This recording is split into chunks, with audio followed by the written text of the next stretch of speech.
ટ્રેડમાર્કની વાત કરું જે ઘણા લોકો ઇગ્નોર કરતા હોય છે, તો એ કંપનીમાંથી ટ્રેડમાર્ક કેટલો જરૂરી છે, એનું મહત્વ કેટલું છે ટ્રેડમાર્કનું? આપણે એમ કહીએ ને કે કોકની મહેનત કરેલી લાડવો બીજો ખાય. હિતાવ એ છે કે તમે જ્યારે આવા કોઈ ડિસિઝન લેતા હો બિઝનેસ ચાલુ કરવા માટે, Yes. ત્યારે ફર્સ્ટ પ્રાયોરિટી તમારી એ રાખવાની કે ભાઈ મારું નામ તો સિક્યોર હોવું જોઈએ ટ્રેડમાર્ક. ફેમસ સેલિબ્રિટી છે, બોલિવૂડ એક્ટર છે, એનું જ મેં માર્કેટિંગ માટે કે પોસ્ટિંગ માટે લીધું છે, તો એ લીગલી મતલબ કઈ પ્રકારનો ક્લેમ કરી શકે, મતલબ કોઈ પ્રકારનો ફાઇન આવે? તમે એના પોસ્ટરથી જેટલી રેવન્યુ કર્યું ને એ બધું ક્લેમ કરી શકો. હવે કાલ ઉઠીને એની બ્રાન્ડને કોઈ પણ હાનિ થાય તો એના કેરેક્ટરને કાંઈ હાનિ થાય તો એની વેલ્યુ નક્કી નથી થતી. ટ્રેડમાર્ક મારી પાસે છે અને કોપીરાઇટ બીજા લઈ શકે, આવું પોસિબલ થાય?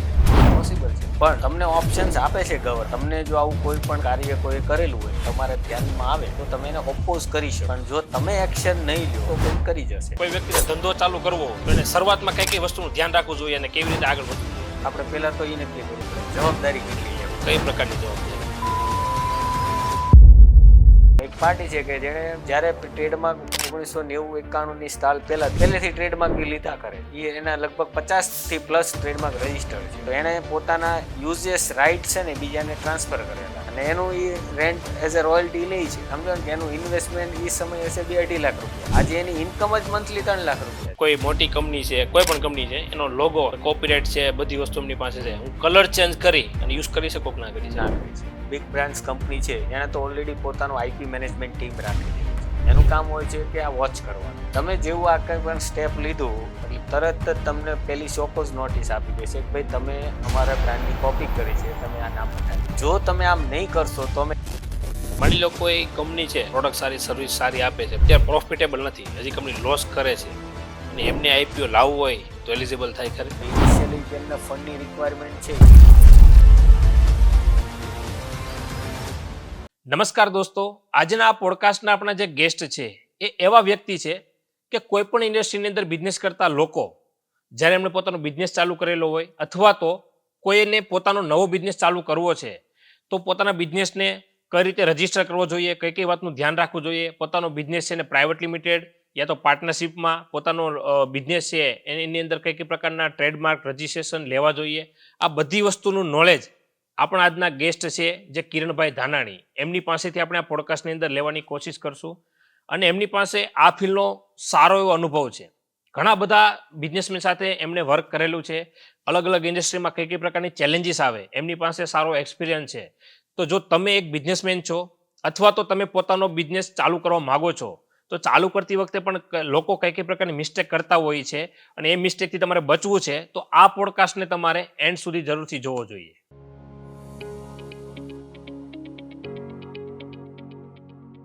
કિરણભાઈ ધાનાણી, સૌપ્રથમ તો પોડકાસ્ટની અંદર તમારું ખૂબ ખૂબ સ્વાગત છે. ધન્યવાદ.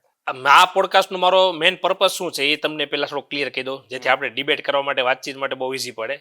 કે ઘણા બધા લોકોને છે ને અલગ અલગ પ્રકારના બિઝનેસ કરતા હોય છે, પણ ઘણી બધી ડિટેલ્સ હોય છે એના વિશે ખબર હોતી નથી. ભાઈ ધંધો બધા લોકો કરે છે, એનું રજીસ્ટ્રેશન હોય કે પછી કઈ રીતના કંપનીને આગળ મોટી લઈ જાય તો ત્યારે શું શું રિક્વાયરમેન્ટ હોય, લોકો ચાલુ કરી દે છે. તો મેન આ પોડકાસ્ટના માધ્યમથી જેટલા બી મારા વ્યુઅર છે બધાને એક જ વસ્તુ, ભાઈ બિઝનેસની શરૂઆત છે એ ક્યાંથી કરવી જોઈએ અને મોટા બિઝનેસ સુધી પહોંચાડે છે તો કઈ કઈ પ્રકારની રિક્વાયરમેન્ટ ને શું શું બેઝિક રિક્વાયરમેન્ટ છે આ ક્લિયર થાય એ મારો એક ઉદ્દેશ્ય છે.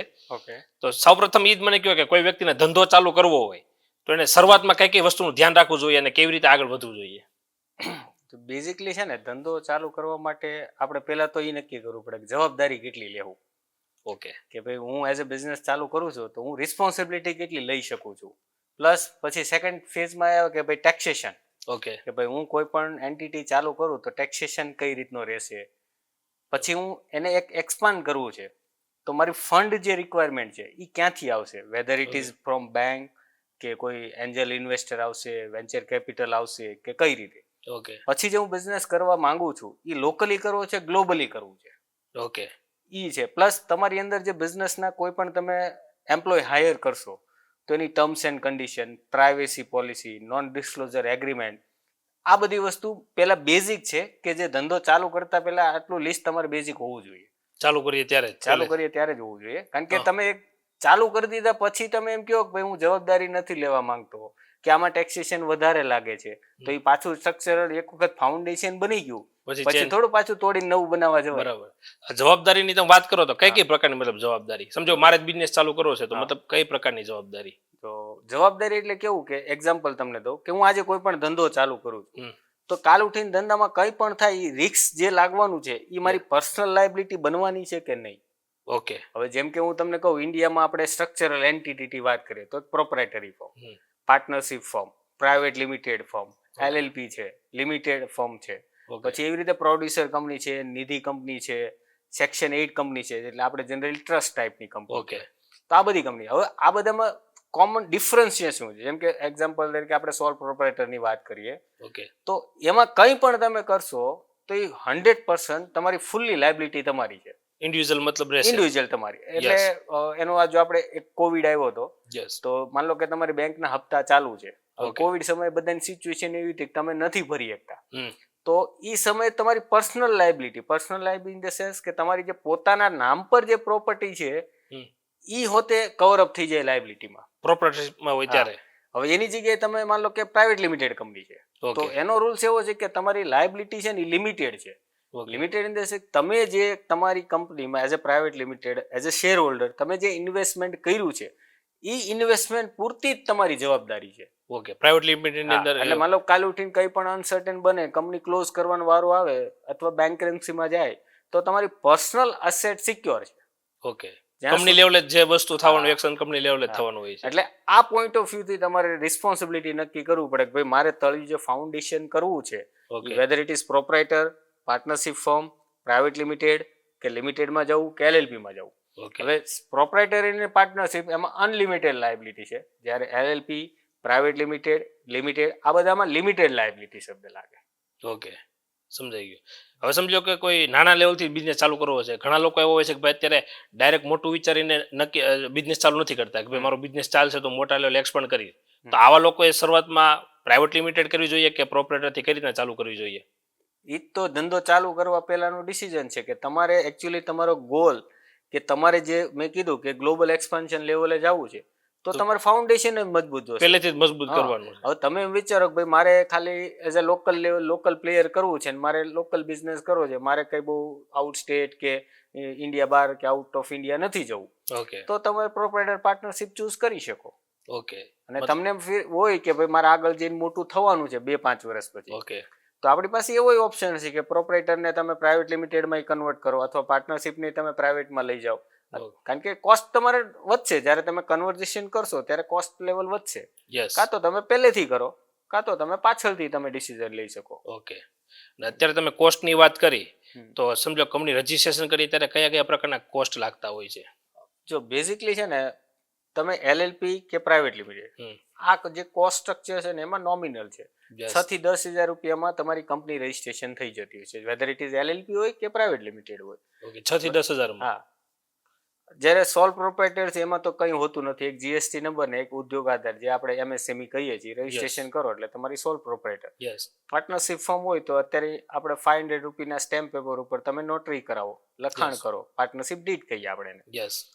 એને તમે પછી ROF એટલે રજિસ્ટર્ડ ઓફ ફર્મમાં રજીસ્ટ્રેશન કરાવો એટલે તમારી ફર્મ ચાલુ, પછી તમે પાન કાર્ડ, GST બધું એપ્લિકેશન કરીને તમે આગળ બિઝનેસ કેરી ઓન કરી શકો. એટલે એમાં તમે મોસ્ટ ઓફલી ખર્ચો ગણો તો 500 રૂપિયા સ્ટેમ્પના લાગે છે, 10 રૂપિયા ROF ના રજીસ્ટ્રેશન ફીસ હોય છે, એ depend on state to state હોય છે. બેઝિક જે લાગતો હોય જ લાગે છે. એટલે એપ્રોક્સલી ગણો તો 5,000 ની અંદર તમારી પાર્ટનરશિપ ફર્મ ક્રિએટ થઈ જાય. પ્રોપ્રાઇટરી હોય તો મોસ્ટલી એમ જો ને કદાચ આમ તો કોઈ ગવર્મેન્ટ કોસ્ટ તો લાગતી નથી, પણ તમે કોઈ પ્રોફેશનલ હાયર કરો તો GST ની જે ફી લાગતી હોય, અને MSME તો ગવર્મેન્ટ ફ્રી આપે છે, પણ તમે કોઈ પ્રોફેશનલ હાયર કરો તો એનો ચાર્જીસ હોય એ તમારે આવે, એટલે એ એપ્રોક્સ તમે ગણો તો 2,200 રૂપિયા થતા હોય છે. ઓકે. એનાથી વધારે બીજી કોઈ કોસ્ટ ઇન્વોલ્વ નથી થતી આમાં. જનરલી કેવું હોય છે કે માર્કેટમાં લોકોને બિઝનેસ રજીસ્ટર કરવો છે કે નવી કંપની ચાલુ કરે તો એક એવું જ છે મેન્ટાલિટી કે ભાઈ પેલા ચાર્ટર્ડ એકાઉન્ટન્ટ હોય એની પાસે જાવ, તો શું એવું જ છે કે ભાઈ CA સિવાય કોઈ પણ વ્યક્તિ છે રજીસ્ટર ના કરી શકીએ? ઘણા બધા લોકોને ડાઉટ હોય છે કે ભાઈ ખબર જ નથી, જ્યાં સુધી કહું ત્યાં સુધી ભાઈ કે CA પાસે જઈએ અમારે રજીસ્ટ્રેશન કરાવવું છે, તો એકચ્યુઅલી પ્રોસેસ CA સિવાય બીજો કોઈ વ્યક્તિ કરી શકે? એવું કોઈ લિમિટેશન નથી આપી. તમે Yes. પ્રોપ્રાઇટરી કરો, જો તમને પોતાને નોલેજ હોય તો તમે પોતાની જાતે પ્રોપ્રાઇટર કરી શકો. ઓકે ઇવન પાર્ટનરશિપ છે તો એમાંય તમે જાતે એગ્રીમેન્ટ્સ બનાવીને તમે જાતે પણ પ્રોસિડિંગ કરી શકો. એવું કોઈ Okay. મેન્ડેટરી નથી કે કમ્પલસરી સીએ અથવા કોઈ અધર પ્રોફેશનલ રિક્વાયરમેન્ટ છે જ તે. ઓકે સેમ વસ્તુ ઇવન તમે પ્રાઇવેટ લિમિટેડ કરો ત્યારે એક ઓપ્શન્સ આપે છે કે એઝ અ ડિરેક્ટરે તમારે સિગ્નેચર તમારી લાગે છે અને તમારે પ્રોફેશનલ હાયર કરવો પડે છે. પ્રોફેશનલ ઇન ધ સેન્સ કે તમારા ડોક્યુમેન્ટેશન સર્ટિફાઈડ કરે છે અને એઝ પર રૂલ્સ રેગ્યુલેશન છે એ તમે ફોલો કરો છો. તો ઓકે એની અંદર સીએ, સીએસ, સીડબ્લ્યુએ અને એડવોકેટ હમ. આ 4 જે પ્રોફેશનલ બોડી છે એને ઓથોરાઇઝ કરવી છે. કંપની ઇન્કોર્પોરેશન આ લોકો કરી શકે. કરી શકે બટ એલએલપી હોય તો પણ કરી શકે, પ્રાઇવેટ લિમિટેડ પણ કરી શકે છે. ઓકે પણ બેટર ઓપ્શન એ છે કે તમે કોઈ પ્રોફેશનલ હાયર કરો યસ તો તમને એક્સપર્ટાઇઝ અને નોલેજ અને તમારું કામ સ્પીડી થતું હોય છે એટલા Yes. માટે હાયર કરવા જરૂરી હોય છે. બાકી એઝ પર રૂલ્સ કોઈ મેન્ડેટરી નથી કે કમ્પલસરી તમારે કરવા જ પડે. સમજાઈ ગયું ઓકે અને પ્રાઇવેટ લિમિટેડની વાત કરું કે ડિરેક્ટર હોય તો એવી કોઈ લિમિટેશન હોય છે કે મિનિમમ એટલા ડિરેક્ટર અથવા મેક્સિમમ એટલા ડિરેક્ટર એમ્પ્લોયની લિમિટેશન કે આવું કંઈ હોય છે? 4 ડિરેક્ટર રાખવા 5 રાખી શકો એવું કોઈ? જ્યારે કંપની તમે ઇનિશિયલ ફોર્મેશન કરો તો એલએલપી છે તો એમાં મિનિમમ 2 પાર્ટનર જોઈએ. Okay partner in the sense A designated partner પણ હોઈ શકે અને પાર્ટનર પણ હોઈ શકે. ઓકે સેમ એવી જ રીતે પ્રાઇવેટ લિમિટેડ કે એમાં Yeah. મિનિમમ 2 ડિરેક્ટર જોઈએ, 2 શેર હોલ્ડર જોઈએ. ઓકે બંને સેમ હોય તો પણ ચાલે. ઓકે સેમ એવી વસ્તુ લિમિટેડ જ્યારે લિમિટેડ કંપની કરો ત્યારે 3 ડિરેક્ટર જોઈએ અને 7 શેર હોલ્ડર જોઈએ. આ ઓકે મિનિમમ કન્ડિશન છે. Okay. મેક્સિમમ લિમિટ જે પ્રાઇવેટ લિમિટેડ છે એમાં 200 શેર હોલ્ડરની છે. ઓકે 200 શેર હોલ્ડર સુધી તમે એઝ અ શેર હોલ્ડર તમે લઈ શકો. જ્યારે Okay. સેમ એઝ લિમિટેડમાં કોઈ લિમિટેશન નથી. Okay limited public limited company જે છે એમાં. ઓકે અને એઝ અ ડિરેક્ટર તમારે કંપનીમાં પરફોર્મ કરવું હોય તો બાય લો તમને 15 કંપની સુધી તમે એઝ અ ડિરેક્ટર રહી શકો. ઓકે પછી તમારે વધારે રિક્વાયરમેન્ટ્સ હોય તો subject to approval central ROC અને સેન્ટ્રલ ગવર્મેન્ટ તમે એક્સટેન્ડ કરી શકો છો. ઓકે 15 કરતા વધારેમાં જો રહેવાનું એઝ અ થતું ડિરેક્ટર હોય, તમારે રહેવું હોય તો. ઓકે અને બીજો ટ્રસ્ટની વાત કરું ઘણી વખત ભાઈ કેવી રીતે ભાઈ હું 15 કંપનીમાં ડિરેક્ટર થઈ ગયો હવે એ ડિરેક્ટર નામે કોઈ પણ અલગ અલગ ટ્રસ્ટ નોંધણીમાં કે એમને પોતાનું નામ રજીસ્ટર કરાવવું હોય તો એ અહીંયા લાગુ પડે કે 15 હોય તો પછી આગળ કોઈ પણ રજીસ્ટર કરાવવું હોય તો ત્યાં એમનું એપ્લાય ના કરી શકે? ટ્રસ્ટને પાછા અલગ અલગ પોઈન્ટ ઓફ વ્યૂ છે કે તમે લોકલ બોમ્બે ટ્રસ્ટ એક્ટની અંદર કરતા હોય તો એની પ્રોવિઝન સેપરેટ હોય છે. ઓકે અને જ્યારે સેક્શન 8 કંપની કરતા હોય જે મિનિસ્ટ્રી ઓફ કોર્પોરેટ અફેર્સમાંથી રજીસ્ટ્રેશન થતી હોય યસ તો એમાં જે આવે એ પોસ્ટ એઝ અ ડિરેક્ટર આવે છે. ઓકે તો ત્યારે એ લિમિટ એમાં કાઉન્ટ થાય. ઓકે ડિપેન્ડ કરે છે મતલબ તમે કઈ પ્રકારનું રજીસ્ટ્રેશન કરાવો રજીસ્ટ્રેશન કરો છો. Okay. તમે લોકલી કરતા હો તો તમારે અહીં ચેરિટેબલ કમિશનર પાસેથી રજીસ્ટ્રેશન કરાવવાનું હોય છે. સમજાઈ ગયું તો એ એઝ અ ટ્રસ્ટી તરીકે વર્કઆઉટ કરે છે જ્યારે ઓલામાં ડિરેક્ટર તરીકે વર્કઆઉટ કરે છે. ઓકે આપણે રજીસ્ટ્રેશન વિશે તો વાતચીત કરી લીધી ટ્રેડમાર્કની વાત કરું જે ઘણા લોકો ઇગ્નોર કરતા હોય છે તો એ કંપનીમાંથી ટ્રેડમાર્ક કેટલો જરૂરી છે એનું મહત્વ કેટલું છે ટ્રેડમાર્કનું? ટ્રેડમાર્ક પહેલા હું તમને એક વાત કહી દઉં કે મેઇન પોઈન્ટ ઓફ વ્યૂ છે ને ટેક્સેશન પોઈન્ટ ઓફ વ્યૂની આપણે પહેલા જે કંપનીની વાત કરીએ તો પ્રોપરાઇટરમાં તો બધાને ખબર હોય છે કે સ્લેબ વાઇઝ ટેક્સેશન લાગે છે. યસ પાર્ટનરશિપ ફર્મ છે તેમાં 30% ટેક્સ લાગે છે ઇન્કમના. યસ અને પ્રાઇવેટ લિમિટેડ છે તો એમાં અલગ અલગ છે કે 15% પણ છે, 22% છે અને 25% છે. ઓકે અને 400 કરોડના ટર્નઓવર ઉપર જાવ ત્યારે તમારો 30%નો સ્લેબ લાવે. એટલે મતલબ 400 કરોડથી ટર્નઓવર નીચે છે તો તમારો ફ્લેટ ટેક્સ 25% છે. ઓકે 2019થી 2024માં જ્યારે 19માં ગવર્મેન્ટે સ્કીમ કાઢેલી કે તમે મેન્યુફેક્ચરિંગ સેક્ટરમાં છો ને તો તમે એ સ્કીમનો લાભ જે બીજા અમુક ડિડક્શન્સ કે ઇન્સેન્ટિવ હોય એ તમે ના ક્લેમ કરતા હો તો તમને 15%ના રેટે ઇન્કમ ટેક્સ લાગે.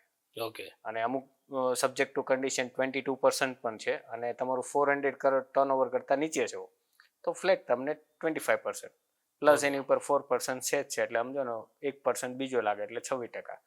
પણ પાર્ટનરશિપ કરતાં ઓછો ટેક્સ પ્રાઇવેટ લિમિટેડમાં છે. ઓકે એટલે એ બેનિફિશિયરી છે.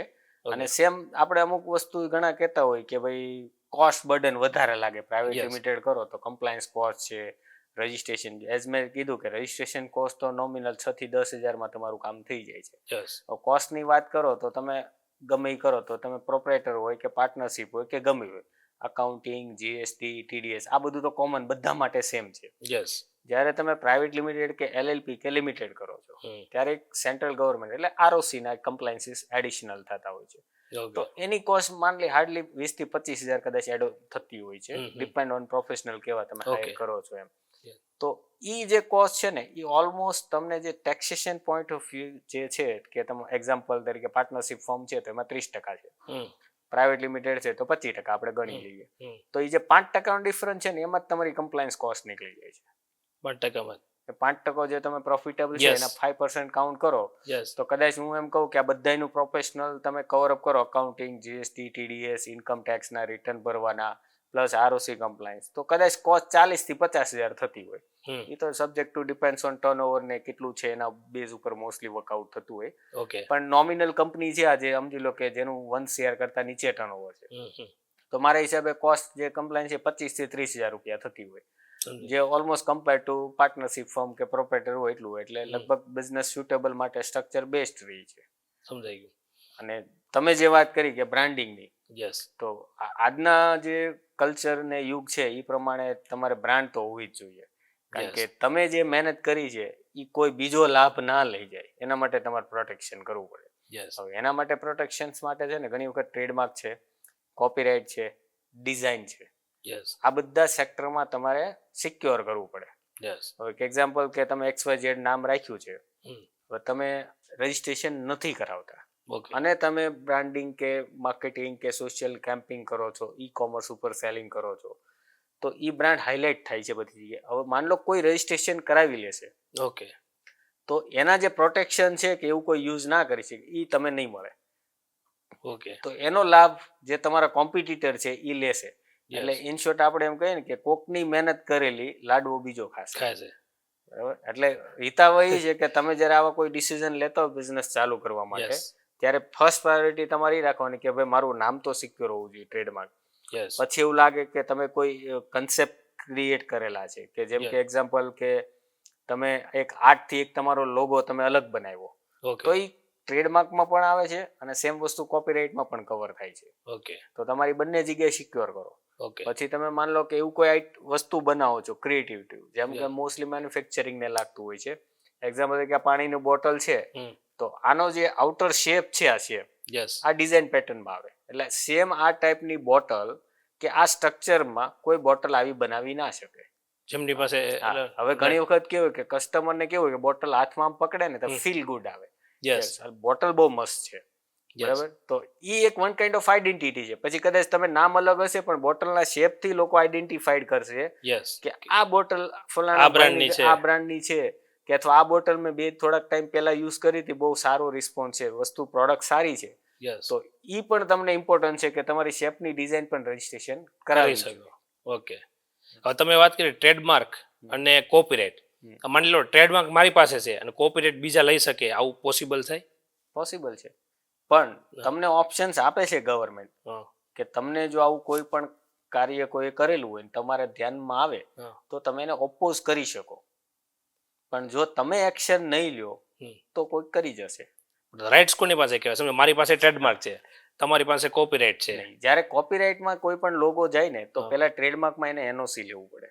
ઓકે. એ એનઓસી જ્યારે મળે એ પ્રોસેસ દરમિયાન તમે ઓબ્જેક્શન લઈ શકો. ઓકે. જો તમે ના લીધો તો Yes. એને કોપીરાઇટ એનઓસી ઇસ્યુ થશે. યસ. પછી જેને એનઓસી ઇસ્યુ થઈ એ કોપીરાઇટમાં એપ્લાય કરશે. ત્યાં પણ તમને ટાઈમ 30 ડેઝનો મળે છે કે તમે એને ઓપોઝ કરી શકો. ઓકે. પણ આના માટે તમારે કીપ વોચિંગ કરવું પડે. યસ. હવે ટ્રેડમાર્ક કોપીરાઇટનો ઇસ્યુ તો અલગ છે, પણ ટ્રેડમાર્કમાં આવા બહુ ઇસ્યુ થતા હોય છે કે માન લો કે તમે કોઈ ટોટલ ટ્રેડમાર્કમાં 1 થી 45 ટ્રેડમાર્કના ક્લાસ હોય છે રજિસ્ટ્રેશન માટે, Yes. અલગ અલગ બિઝનેસ માટે અલગ અલગ કેટેગરી. માન લો કે એક્ઝામ્પલ કે તમે ટેક્સટાઇલમાં બિઝનેસ કરો છો, ઓકે. તો તમે ટેક્સટાઇલમાં ટ્રેડમાર્ક રજિસ્ટ્રેશન કર્યો, તો કાલ ઉઠીને મને એમ થયું કે ભાઈ મારે હોમ એન્ડ કિચનની આઇટમ છે, હાઉસ હોલ્ડ આઇટમ, ઓકે. તો એનો ક્લાસ અલગ છે હમ. અને એમાં હું બ્રાન્ડ રજિસ્ટ્રેશન કરાવું છું. હમ. તમારો સેમ લોગો હું ત્યાં એપ્લાય કરું છું, ઓકે. પણ એઝ પર નોર્મ્સ ગવર્મેન્ટે તમને ઓપ્શન્સ આપે છે. જ્યારે કોઈ પણ ટ્રેડમાર્ક એક્સેપ્ટ થાય ને યસ. તો ગવર્મેન્ટ એને ગેજેટ પબ્લિકેશનમાં બહાર પાડે છે કે XYZ ટ્રેડમાર્ક રજિસ્ટર થવા આવ્યો છે, કોઈને હજી આમાં ઓપોઝ કરવો અથવા કોઈને પ્રોબ્લેમ્સ હોય તો ઓબ્જેક્શન લઈ ત્યારે શકે ઓબ્જેક્શન છે. લઈ શકે. હા, તો એના માટે 4 મંથનો ટાઈમ પીરિયડ આપ્યો છે. ઓકે. બરાબર, 120 ડેઝ આપેલા છે. જો ઈ ડેઝની અંદર તમે ઓપોઝ કરો અને તમારા સ્ટેટમેન્ટ્સ ત્યાં રજૂ કરો કે ભાઈ XYZ રીઝનથી મારી કંપનીને આ પ્રોબ્લેમ થાય એમ છે, ઓકે. તો એ સામેવાળાનું રજિસ્ટ્રેશન જે છે ટેમ્પરરી અટકાવશે અટકાવે.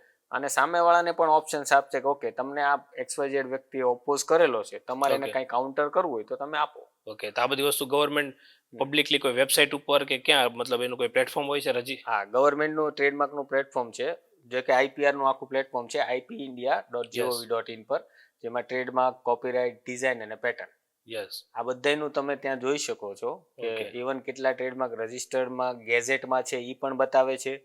પ્લસ હાલની તારીખે ટ્રેડમાર્કનું પબ્લિક સર્ચ, મતલબ આપણે કોઈ નામ સર્ચ કર્યું, એક્ઝામ્પલ બ્રાન્ડ નેમ રાખવું છે, તો સર્ચ કરવા માટે પણ ગવર્મેન્ટે ફેસિલિટી આપી છે કે તમે આઈપી ઇન્ડિયામાં જઈને ટ્રેડમાર્ક સર્ચની અંદર તમે સર્ચ કરશો એટલે તમને બતાવે કે એક્ઝિસ્ટિંગ ટ્રેડમાર્ક કેટલા છે એ નામથી, તમને મળે એમ છે કે નથી મળે, અથવા કોઈનું રજિસ્ટ્રેશન છે અને ભૂલાઈ ગયું છે કે શું છે, તો એનું ટ્રેડમાર્ક સ્ટેટસ કે ભાઈ એ પણ તમે ચેક કરી શકો છો. પણ રજિસ્ટ્રેશન થયા પછી 10 વર્ષે રિન્યુઅલ કરાવવું જરૂરી છે. 10 જો વર્ષ રિન્યુ ન કરાવ્યું તોય કોઈ બ્રાન્ડ લઈ જાય તમારે. 10 વર્ષનો સમય હોય છે. 10 વર્ષનું 10 વર્ષે તમારે રિન્યુઅલ કરાવવું પડે ઓકે. ફર્ધર 10 years માટે.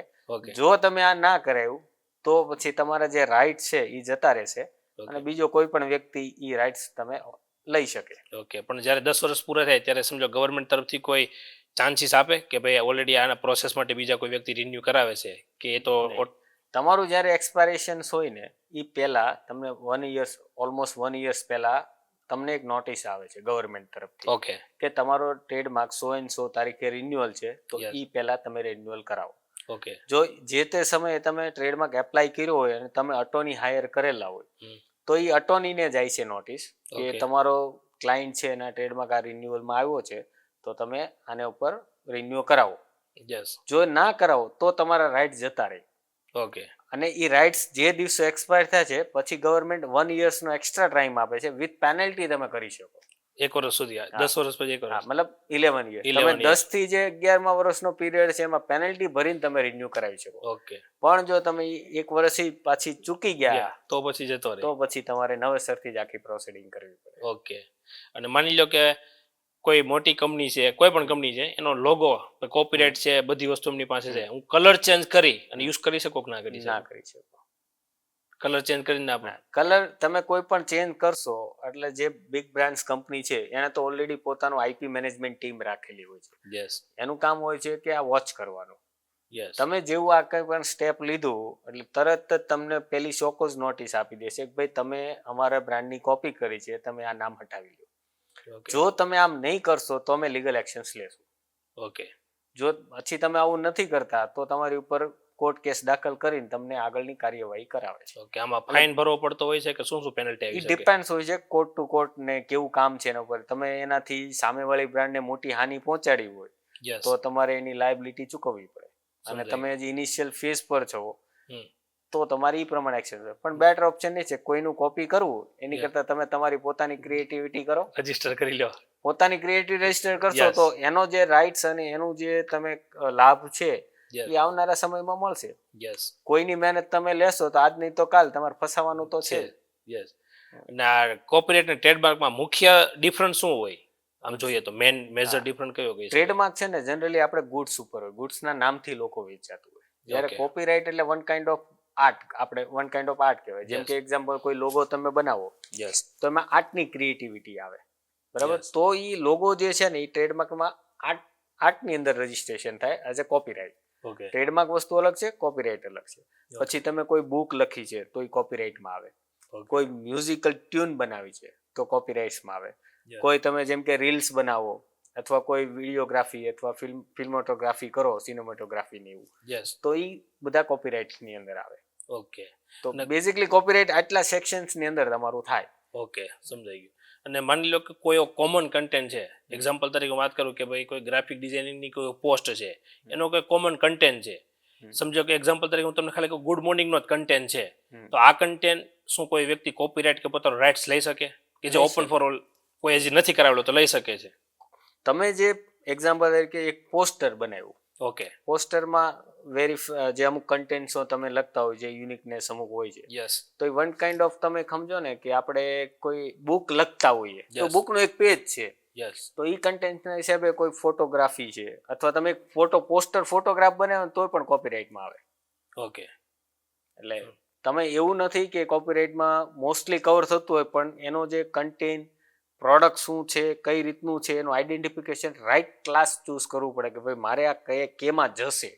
ઓકે, એ ચોઈસ તમે કરો એટલે લગભગ એવું નથી કોઈ કે ના થાય, બધી જ વસ્તુ પોસિબલ છે. સમજાઈ ગયું. કાં તો એ ટ્રેડમાર્કમાં ફોલ થતો હોય, કાં તો કોપીરાઇટમાં થતો હોય, કાં તો ડિઝાઇનમાં થતો હોય, ઓકે, અને કઈ ઇનોવેશન્સ તમે કરતા હોય સાયન્ટિફિકલી કે ગમે તો એ પેટર્નની અંદર કે ફોલ થતું હોય છે. ઓકે. અને એપ્લાય કરીએ તો કેટલો સમય લાગતો હોય? માની લો ટ્રેડમાર્ક માટે એપ્લાય કર્યું હોય જનરલી ટ્રેડમાર્કમાં હાલની પોઝિશન પ્રમાણે તમારે 2 યર્સનો વેઇટિંગ પીરિયડ પકડીને ચાલવાનો. 2 years.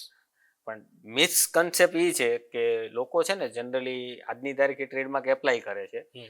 તો એઝ પર રૂલ તમે ટીએમ લખી શકો, એપ્લાય કરવો હોય ત્યારે. ટીએમ લખી શકો, પણ ઘણા એવા કિસ્સા આવે છે કે લોકો આર લખી નાખે છે, ઓકે, પણ ખબર નથી હોતી કે શું કરવું. એમ લોકોને એવું છે કે અમે ટ્રેડમાર્ક આજે ગવર્મેન્ટમાં સબમિટ કર્યો એટલે મારું રજિસ્ટર જ ગણાય એવું, યસ, પણ હકીકતમાં એવું નથી હોતું. તમે આજે એપ્લિકેશન્સ આપો એટલે તમને ટીએમ મળે એટલે trademark apply under process. Yes, પછી ગવર્મેન્ટ પાસે એપ્લિકેશન જશે એટલે ગવર્મેન્ટ ઓલ ઓવર ઇન્ડિયા તમારો જે બિઝનેસ ક્લાસ છે એ ક્લાસમાં ચેક કરશે કે ભાઈ વેધર ઇટ ઇઝ કોઈ સિમિલર ટ્રેડમાર્ક ઓલરેડી છે કે નહીં. ઓકે, હશે તો તમને ઓબ્જેક્શન આપશે. ઓકે, એ ઓબ્જેક્શનમાં ક્લિયર કટ લખેલું હોય છે કે શેનો ઓબ્જેક્શન છે, કે ભાઈ XYZ આખું લિસ્ટ આવશે કે ભાઈ XYZ ટ્રેડમાર્ક છે એ ઓલરેડી છે તો તમને મળવા પાત્ર નથી. ઓકે, તમને મળવા પાત્ર છે તો એના રીઝનો સાથે પ્લસ એવિડન્સ સાથે તમે અમને રિપ્લે વિધિન 30 ડેઝમાં કરો. ઓકે, જો તમે આ રિપ્લે વિધિન 30 ડેઝમાં કે તમારું ગ્રાઉન્ડ શું છે એના બેઝ ઉપર તમે આન્સરિંગ આપેલો છે તો રીકન્સિડર થાય. રીકન્સિડર પછી જે એક્ઝામિનર કે ઓફિસર છે એને ચેક એની સેટિસ્ફાઈડ થાય તો તમને એક્સેપ્ટન્સ આપી દે છે, યસ, અને જો સેટિસ્ફાઈડ ના થાય તો તમને પર્સનલ હિયરિંગ આપે છે. ઓકે, જ્યારે પર્સનલ હિયરિંગ આપે એટલે તમારે એવિડન્સ ને બધું રહી તમારો આર્ગ્યુમેન્ટ્સ ત્યાં તમારે જે ઓફિસર અથવા જે એક્ઝામિનર છે જજ એમની સામે રજૂ કરવાનું છે કે ભાઈ on base of this ground કે હું મને મળવા પાત્ર છે. ઓકે, ત્યારે એ સેટિસ્ફાઈડ થાય તો રીઅગેન એક્સેપ્ટન્સ કરે છે. ઓકે, એક્સેપ્ટન્સ થઈ જાય એટલે 4 મહિનાનું વેઇટિંગ પીરિયડ, જે મેં કીધું ગેઝેટમાં બહાર પડશે એટલે ઓપોઝ લઈને કોઈને ઓબ્જેક્શન હજી પણ એમ થતું હોય કે મારી કોપી કરેલી છે તો કેસ કરે, ઓકે, એટલે એને અમારી ભાષામાં એને ઓપોઝિશન અમે Yes. કહીએ છીએ. જો એવું કોઈ 4 મહિનાની અંદર કોઈ નથી આવતું તો 5મા મહિને તમને રજિસ્ટ્રેશન સર્ટિફિકેટ ઇસ્યુ થઈ જાય છે. ઓકે, અને ઓપોઝિશન્સ આવે તો આમ સમજી લો ને કે આપણી ભાષામાં આપણે કહીએ કોઈ ડિસ્ટ્રિક્ટ કોર્ટમાં કેસ જીતી જાય ને કોઈ ઉપર હાઈકોર્ટમાં જઈને સ્ટે લઈ આવે, યસ, સેમ એની જેવું છે કે ટ્રેડમાર્કમાં તમે એક્ઝામિનરમાંથી એક્સેપ્ટન્સ આવ્યું, કોઈ ઓપોઝિશન કર્યું એટલે તમને એણે સ્ટે લઈ લીધો કે તમારું રજિસ્ટ્રેશન નહીં થાય અત્યારે હાલ પૂરતું. યસ, જેણે ઓબ્જેક્શન લીધું છે એને ગ્રાઉન્ડ આપેલા છે, તમે એને કાઉન્ટર કરો પછી પ્રોસિડિંગ થશે આગળ અને પાછી હિયરિંગ આવશે ત્યારે પાછું જજમેન્ટ આવશે, અને જો ત્યારે તમારું સ્ટેટમેન્ટ ક્લિયર છે અને તમે ઓકે છો તો સીધું રજિસ્ટ્રેશન આપશે એ સમયે. ઓકે. અને માની લો કે ભાઈ મારી પાસે મેં ટ્રેડમાર્ક કરાવી લીધો છે, ઓકે, મારી પાસે બરાબર ને ઓથોરિટી બધી વસ્તુ છે, હવે મારે સમજો સેલ કરવો છે તો હું કરી શકું છું? હા, ટ્રેડમાર્ક, કોપીરાઇટ કે ડિઝાઇન આ એક ઇન્ટેલેક્ચ્યુઅલ પ્રોપર્ટી છે જે તમને દેખાતી નથી યસ, પણ પ્રોપર્ટી છે. એ પ્રોપર્ટી તમે કોઈને સેલ આઉટ પણ કરી શકો છો, કોઈને તમે લીઝ પર પણ આપી શકો છો. એટલે ઇન શોર્ટ આપણે એમ કહીએ ને કે ભાઈ મેં કંઈક ઇનોવેશન્સ કર્યું છે અને એની રોયલ્ટી મને મળવા પાત્ર છે, ઓકે, તો ઈ કાઇન્ડ ઓફ ટ્રેડમાર્ક કે કોપીરાઇટ કે એક ઇન્ટેલેક્ચ્યુઅલ પ્રોપર્ટી છે. આજે તમને એમ લાગે છે કે મારે આ બ્રાન્ડ સેલ આઉટ કરી દઈ તો તમે વેચી શકો, ઓકે, અને એની વેલ્યુએશન જે થતું હોય એ પ્રમાણે તમને ફંડ મળે. ઓકે, સેમ તમે લીઝ પર પણ આપી શકો. ઓકે, એવો અમારી પાસે એક્ઝામ્પલ હોય છે કે હમણાં એક નામ તો નહીં ડિક્લેર કરું, યસ, પણ એક પાર્ટી છે કે જેણે જ્યારે ટ્રેડમાર્ક 1990-91 ની સાલ પહેલાથી લગભગ અરાઉન્ડ યસ, પહેલેથી ટ્રેડમાર્ક લીધા કરે છે. ટ્રેડમાર્ક, હા, એ એના લગભગ 50 થી પ્લસ ટ્રેડમાર્ક રજિસ્ટર્ડ છે, ઓકે, બરાબર. તો એણે પોતાના યુઝેસ રાઇટ છે ને બીજાને ટ્રાન્સફર કરેલા છે. ઓકે, Ownership મારી, યસ, આપણી ભાષામાં એને રેન્ટલ કહીએ Rental. કે ભાઈ હું તમને વાપરવા માટે આપું છું, એનું ભાડું તમારે મને ઓનરશિપ તો આપવાનું. મારી રહેશે એમ, ઓકે, અને એનું એ રેન્ટ એઝ અ રોયલ્ટી લે છે એમ. તો સમજો ને કે એનું ઇન્વેસ્ટમેન્ટ એ સમય હશે 2-2.5 લાખ રૂપિયા, સમજાઈ ગયું. બરાબર. આજે એની ઇન્કમ જ મંથલી 3 લાખ રૂપિયા છે. રેન્ટ ઉપરથી એટલી ઇન્કમ આવે છે. હા, એટલે ઈ સેલેબલ છે, ટ્રાન્સફરેબલ એ છે, પણ એનો યુઝ અને તમને ફાવવું જ કરતા આવડવું જોઈએ. તમારી પાસે રાઈટ પ્લેટફોર્મ, રાઈટ બધી વસ્તુ હશે તો તમે બધું કરી શકશો. ઓકે, એટલે એવું નથી કે ટ્રેડમાર્ક તમારો થઈ ગયો એટલે રજિસ્ટ્રેશન જ હોય, કારણ કે એની પ્રોસિડિંગમાં નંબર ઓફ હર્ડલ્સ આવતા હોય. યસ, એ તમારે બહાર કર્યા પછી રજિસ્ટ્રેશન થઈ ગયું હોય પછી તમને આ બધા રાઇટ્સ મળે. ઓકે, રજીસ્ટ્રેશન થવું જરૂરી છે. તો તમે કોકને એમ કહીએ કે ભાઈ મારું રજિસ્ટ્રેશન છે હા. કમ્પ્લીટ અને મારે આ વેચવું છે, અથવા મારે આને યુઝેસના રાઇટ્સ આપવા છે કોઈને. ઓકે, બીજી એક વાત તમને કહું ને કે માની લો કોઈ વ્યક્તિ છે એને પોતાનો બિઝનેસ ચાલુ કર્યો ત્યારે કોઈ પણ પ્રકારની રજીસ્ટ્રેશનની કઈ પ્રોસેસ જ નથી કરી, બરાબર છે, અને હવે ધીમે ધીમે એનો બિઝનેસ મોટો થઈ ગયો, 50-100 કરોડના ટર્નઓવર સુધી પહોંચી ગયો, અને ત્યારે ને આ રજીસ્ટ્રેશન કરાવવું હોય તો કઈ પ્રકારની પ્રોબ્લેમ કે સમસ્યા આવે? આનું છે ને તમને એક બેસ્ટ એક્ઝામ્પલ આપું જે મારે ડ્યુરિંગ ધ મારી પ્રેક્ટિસમાં આવ્યું છે. ઓકે, કે જ્યારે કંપની ફોર્મેશન થઈ ને હમ, એટલે એને પાર્ટનરશિપ ફોર્મ કરી. ઓકે, જ્યારે મેં પહેલા જ કીધું કે એમનું તમારું ગોલ શું છે, તમારે કઈ રીતે આગળ જવું, બધા પ્લાનિંગ કરવા પડે. હવે પ્લાનિંગ નહોતા કર્યા. હવે એકચ્યુઅલી એને જવું હતું ગ્લોબલ એક્સપાન્શન. હવે એને ઇન્ટરનેશનલ માર્કેટ આખું કેટર કરવાનું હતું. ઓકે, તો પાર્ટનરશિપ ફોર્મથી કર્યું. ઓલમોસ્ટ 40 CR પ્લસના ટર્નઓવર પર પહોંચી ગયા હતા. ઓકે, હવે એમને પછી એવું થયું કે હવે આપણે એને પ્રાઇવેટ લિમિટેડ કરવું જોઈએ. જે બધાને મોસ્ટલી એવું જોઈએ કે પહેલા આ કરીએ એમ પછી એવું લાગશે તો આપણે કરશું. પ્રાઇવેટ લિમિટેડમાં તો જ્યારે પ્રાઇવેટ લિમિટેડમાં જવાનું થયું ને એટલે પહેલા તો એમને જે નામ રાખ્યું હતું ને એ નામ મળે એમ જ નહોતું. ઓકે, એનું રીઝન એ હતું કે પ્રોપરાઇટર પાર્ટનરશિપમાં એવો કોઈ રૂલ્સ જ નથી કે તમે એક નામથી જે પાર્ટનરશિપ બનાવી સેમ નામથી બીજી ના બને. ઓકે, તમે નંબર ઓફ બની શકે અને તમે બનાવી, મેં બનાવી, કોઈ થર્ડ વ્યક્તિ પણ બનાવી, મલ્ટિપલ લોકો બનાવી શકે. એમાં કોઈ રિસ્ટ્રિક્શન નથી કારણ કે એનું કોઈ વેરિફિકેશન થવાનું નથી. તમને મ્યુચ્યુઅલી નક્કી થયું કે ઓકે તો પાર્ટનરશિપ ડીડ ઉપર લખાણ કરી દીધું XYZ નામ અને નામથી તમે ધંધો ચાલુ કરી દીધો. ઓકે, જ્યારે સેમ વસ્તુ પ્રાઇવેટ લિમિટેડ કે LLP કે લિમિટેડ કરો ત્યારે મિનિસ્ટ્રી ઓફ કોર્પોરેટ અફેર્સ માંથી તમારી નેમ અપ્રુવલ કરવું પડે. ઓકે, એક વખત ઈ નેમ અપ્રુવલ થઈ જાય એટલે ઈ સેમ નેમથી બીજી કંપની નો બને. ઓકે, એટલે તમે સમજો ને કે 100% જંગ તો ત્યાં જ જીતી ગયા, તમારું નામ સિક્યોર થઈ ગયું. પછી લેટર ઓન સ્ટેજમાં તમારે આવે ટ્રેડમાર્ક. ઓકે, કે ટ્રેડમાર્ક તમારે હોવું જોઈએ. હવે ઈ જે કેસ હતો જ્યારે પાર્ટનરશિપ ફોર્મ કરી તો ના તો એને ટ્રેડમાર્ક કરાવ્યો હતો એટલે પહેલા તો એના જે નામના રાઇટ્સ હતા એ હતા નહીં. જ્યારે કંપની કરવા ગયા તો એ નામથી already private limited company already હતી. તો એમણે જે બ્રાન્ડિંગ કર્યું એનો લાભ ઓલરેડી એને મળતો હતો જે બીજી કોમ્પિટિટરની કંપની હતી એને. બરાબર, એટલે હવે ના છૂટકે એને નામ ચેન્જ કરવું પડે એમ હતું. હવે એ કેસની અંદર સમજો ને કે તમે આજે 5 વર્ષ કે 10 વર્ષ બિઝનેસને આપ્યા અને એક લેવલ સુધી પહોંચ્યા, હવે તમારે આખી આઈડેન્ટિટી ચેન્જ કરવાની એટલે તમારે એકથી ચાલુ કરવું પડે. બરાબર, એટલે આ જે લૂફોલ છે ને ઈ તમને બહુ નડે. તમે કોન્સિક્વન્સ એવું સમજો ને કે તમે 5-10 વર્ષની મહેનત ઝીરો થઈ જાય સીધી. સમજાઈ ગયું. એટલે બેટર ઓપ્શન એ છે કે તમે જ્યારે ડે 1 થી તમે આ બધા સ્ટેપ લ્યો. ઓકે, તમને weather it is proprietor, partnership કે ગમે સ્ટ્રક્ચરમાં તમને ઇન્ટરેસ્ટ હોય, પ્રાઇવેટ લિમિટેડ હોય કે LLP હોય કે લિમિટેડમાં હોય, પણ તમે એટલીસ્ટ ટ્રેડમાર્ક તો તમારો રજિસ્ટ્રેશન કરાવો જેથી એક સિક્યુરિટી તો રહે કે બ્રાન્ડથી નહીં થાય. કાલ ઉઠીને કોઈ પણ ટ્રેડમાર્ક જો તમારો હશે તો MCA પણ એટલે ROC જે અમારી કોઈ પણ પ્રાઇવેટ લિમિટેડ કે LLP રજિસ્ટ્રેશન થાય તો જો તમારો ટ્રેડમાર્ક તમારા બિઝનેસની અંદર સિક્યોર હશે તો ઈ નામથી તો કંપની નહીં બનવા દે. સમજાઈ ગયું. બરાબર, સિંગલ જ બનશે. હા, નહીં ટ્રેડમાર્ક હશે તોય તમને નામ નહીં આપે. ઓકે, મિનિસ્ટ્રીમાંથી નહીં આપે. કેમ? કારણ કે એનું રીઝન આવશે કે ઓલરેડી ટ્રેડમાર્ક છે એટલે તમને આ નામ નહીં મળે. ઓકે, જો તમે નથી કરાવ્યું તો તમારા વિન્ડો ખુલ્લા છે, કોઈ પણ આવીને રજીસ્ટ્રેશન કરાવી શકે. સમજાઈ ગયું. અને આપણા એક ઓલરેડી એક મિથ છે કે અમુક લોકોને એવું હોય કે ભાઈ પ્રાઇવેટ લિમિટેડ ને એવું બધું કંપની કરવી હોય તો અમુક ટર્નઓવર જોઈએ કે અમુક તો આટલા વર્ષનો ધંધો જોઈએ. એકચ્યુઅલી એવું કઈ હોતું જ નથી. કોઈ લિમિટ નથી કે ટર્નઓવર હોય તો જ એટલું કરાવી શકો. એવું જરૂરી નથી. તમને એમ લાગે છે કે આજે મારે બિઝનેસ કરવો છે, મારે ગ્લોબલ લેવલે જવું છે, મારે IPO કરવા છે, મારે ફંડિંગ કરવું છે, VC કેપિટલ, એન્જલ ઇન્વેસ્ટર ને એવું બધું લાવવા છે, તો તમે ડે 1 થી સ્ટ્રક્ચરમાં ફોલ કરી શકો. તમે પ્રાઇવેટ લિમિટેડ કરો, પછી તમે એક સ્ટેજ પછી લિમિટેડમાં કન્વર્ટ થાવ, પછી IPO લાવો. સમજાઈ ગયું. પણ એક મિથ છે કે ભાઈ આટલું હોવું જોઈએ, એવું મિથ છે નહીં. રિયાલિટી એવી નથી. ઓકે, સમજાઈ ગયું. માની લો કોઈ વ્યક્તિએ એની કંપની છે પ્રાઇવેટ લિમિટેડ, હમણાં તમે જેમ કીધું રજીસ્ટર કરી નાખી અને સેમ નામથી પ્રાઇવેટ લિમિટેડમાં કોઈનું ચાલે, સોરી પાર્ટનરશિપમાં એ નામથી ચાલતું હોય બિઝનેસ, તો હવે જે પ્રાઇવેટ લિમિટેડ વાળો છે ક્લેમ કરી શકે એમને? કારણ કે અનઓર્ગેનાઇઝ સ્ટ્રક્ચર છે. ઓકે, બરાબર. હા, તમે ટ્રેડમાર્ક લીધેલો છે ઓકે તો તમે ક્લેમ કરી શકો. ઓકે, પ્રાઇવેટ લિમિટેડ થી ના થાય. ટ્રેડમાર્ક હોય તો ક્લેમ કરી શકે. ટ્રેડમાર્ક હોય અને ઈ ટ્રેડમાર્ક જે નામ છે એ નામથી કોઈ પ્રોપ્રાઇટરી કે પાર્ટનરશિપ કંપની ચલાવતા હોય અને ઈ નામથી તમારું કઈ મિસયુઝ થતું હોય બ્રાન્ડ નેમ અને કસ્ટમર ભ્રમિત થતા હોય તો તમે એની ઉપર ક્લેમ કરી શકો કે ભાઈ તું આ નામ ના રાખ, મારો ઓલરેડી ટ્રેડમાર્ક છે. ઓકે, છતાં ના માને તો તમે એની ઉપર લીગલ એક્શન્સ લઈ શકો. ઓકે, સમજાઈ ગયું. ટ્રેડમાર્ક હોય તો ટ્રેડમાર્ક એ તમારી મસ્ત અને ફર્સ્ટ પ્રાયોરિટી હોવી જોઈએ કે ભાઈ મારી બિઝનેસ નામની સિક્યોરિટી તો આ છે. ઓકે સમજાઈ ગયું. અને હમણાં જે વાત કરી કે ભાઈ આ બધી વસ્તુ કરવી જોઈએ, તો મેઇન વસ્તુ છે કે આ બધા પાછળ કોસ્ટ કેટલો લાગતો હોય? મેં આગળ તમને કીધું કે પ્રોપ્રાઇટર પાર્ટનરશિપ પ્રાઇવેટ લિમિટેડ એમાં કઈ કોસ્ટ એટલા લાગતા નથી. હા, જે બ્રાન્ડિંગ પર્પઝ છે જેમ કે ટ્રેડમાર્ક, ઓકે તો ગવર્મેન્ટ ફી 4500 રૂપિયા છે. ઓકે બરાબર, એઝ અ પ્રોપ્રાઇટર પાર્ટનરશિપ કે weather it private limited LLP. 4500 રૂપિયા ફિક્સ છે. હા, પણ સબ્જેક્ટ ટુ કન્ડિશન. પ્રોપ્રાઇટરને ફિક્સ 4500 છે.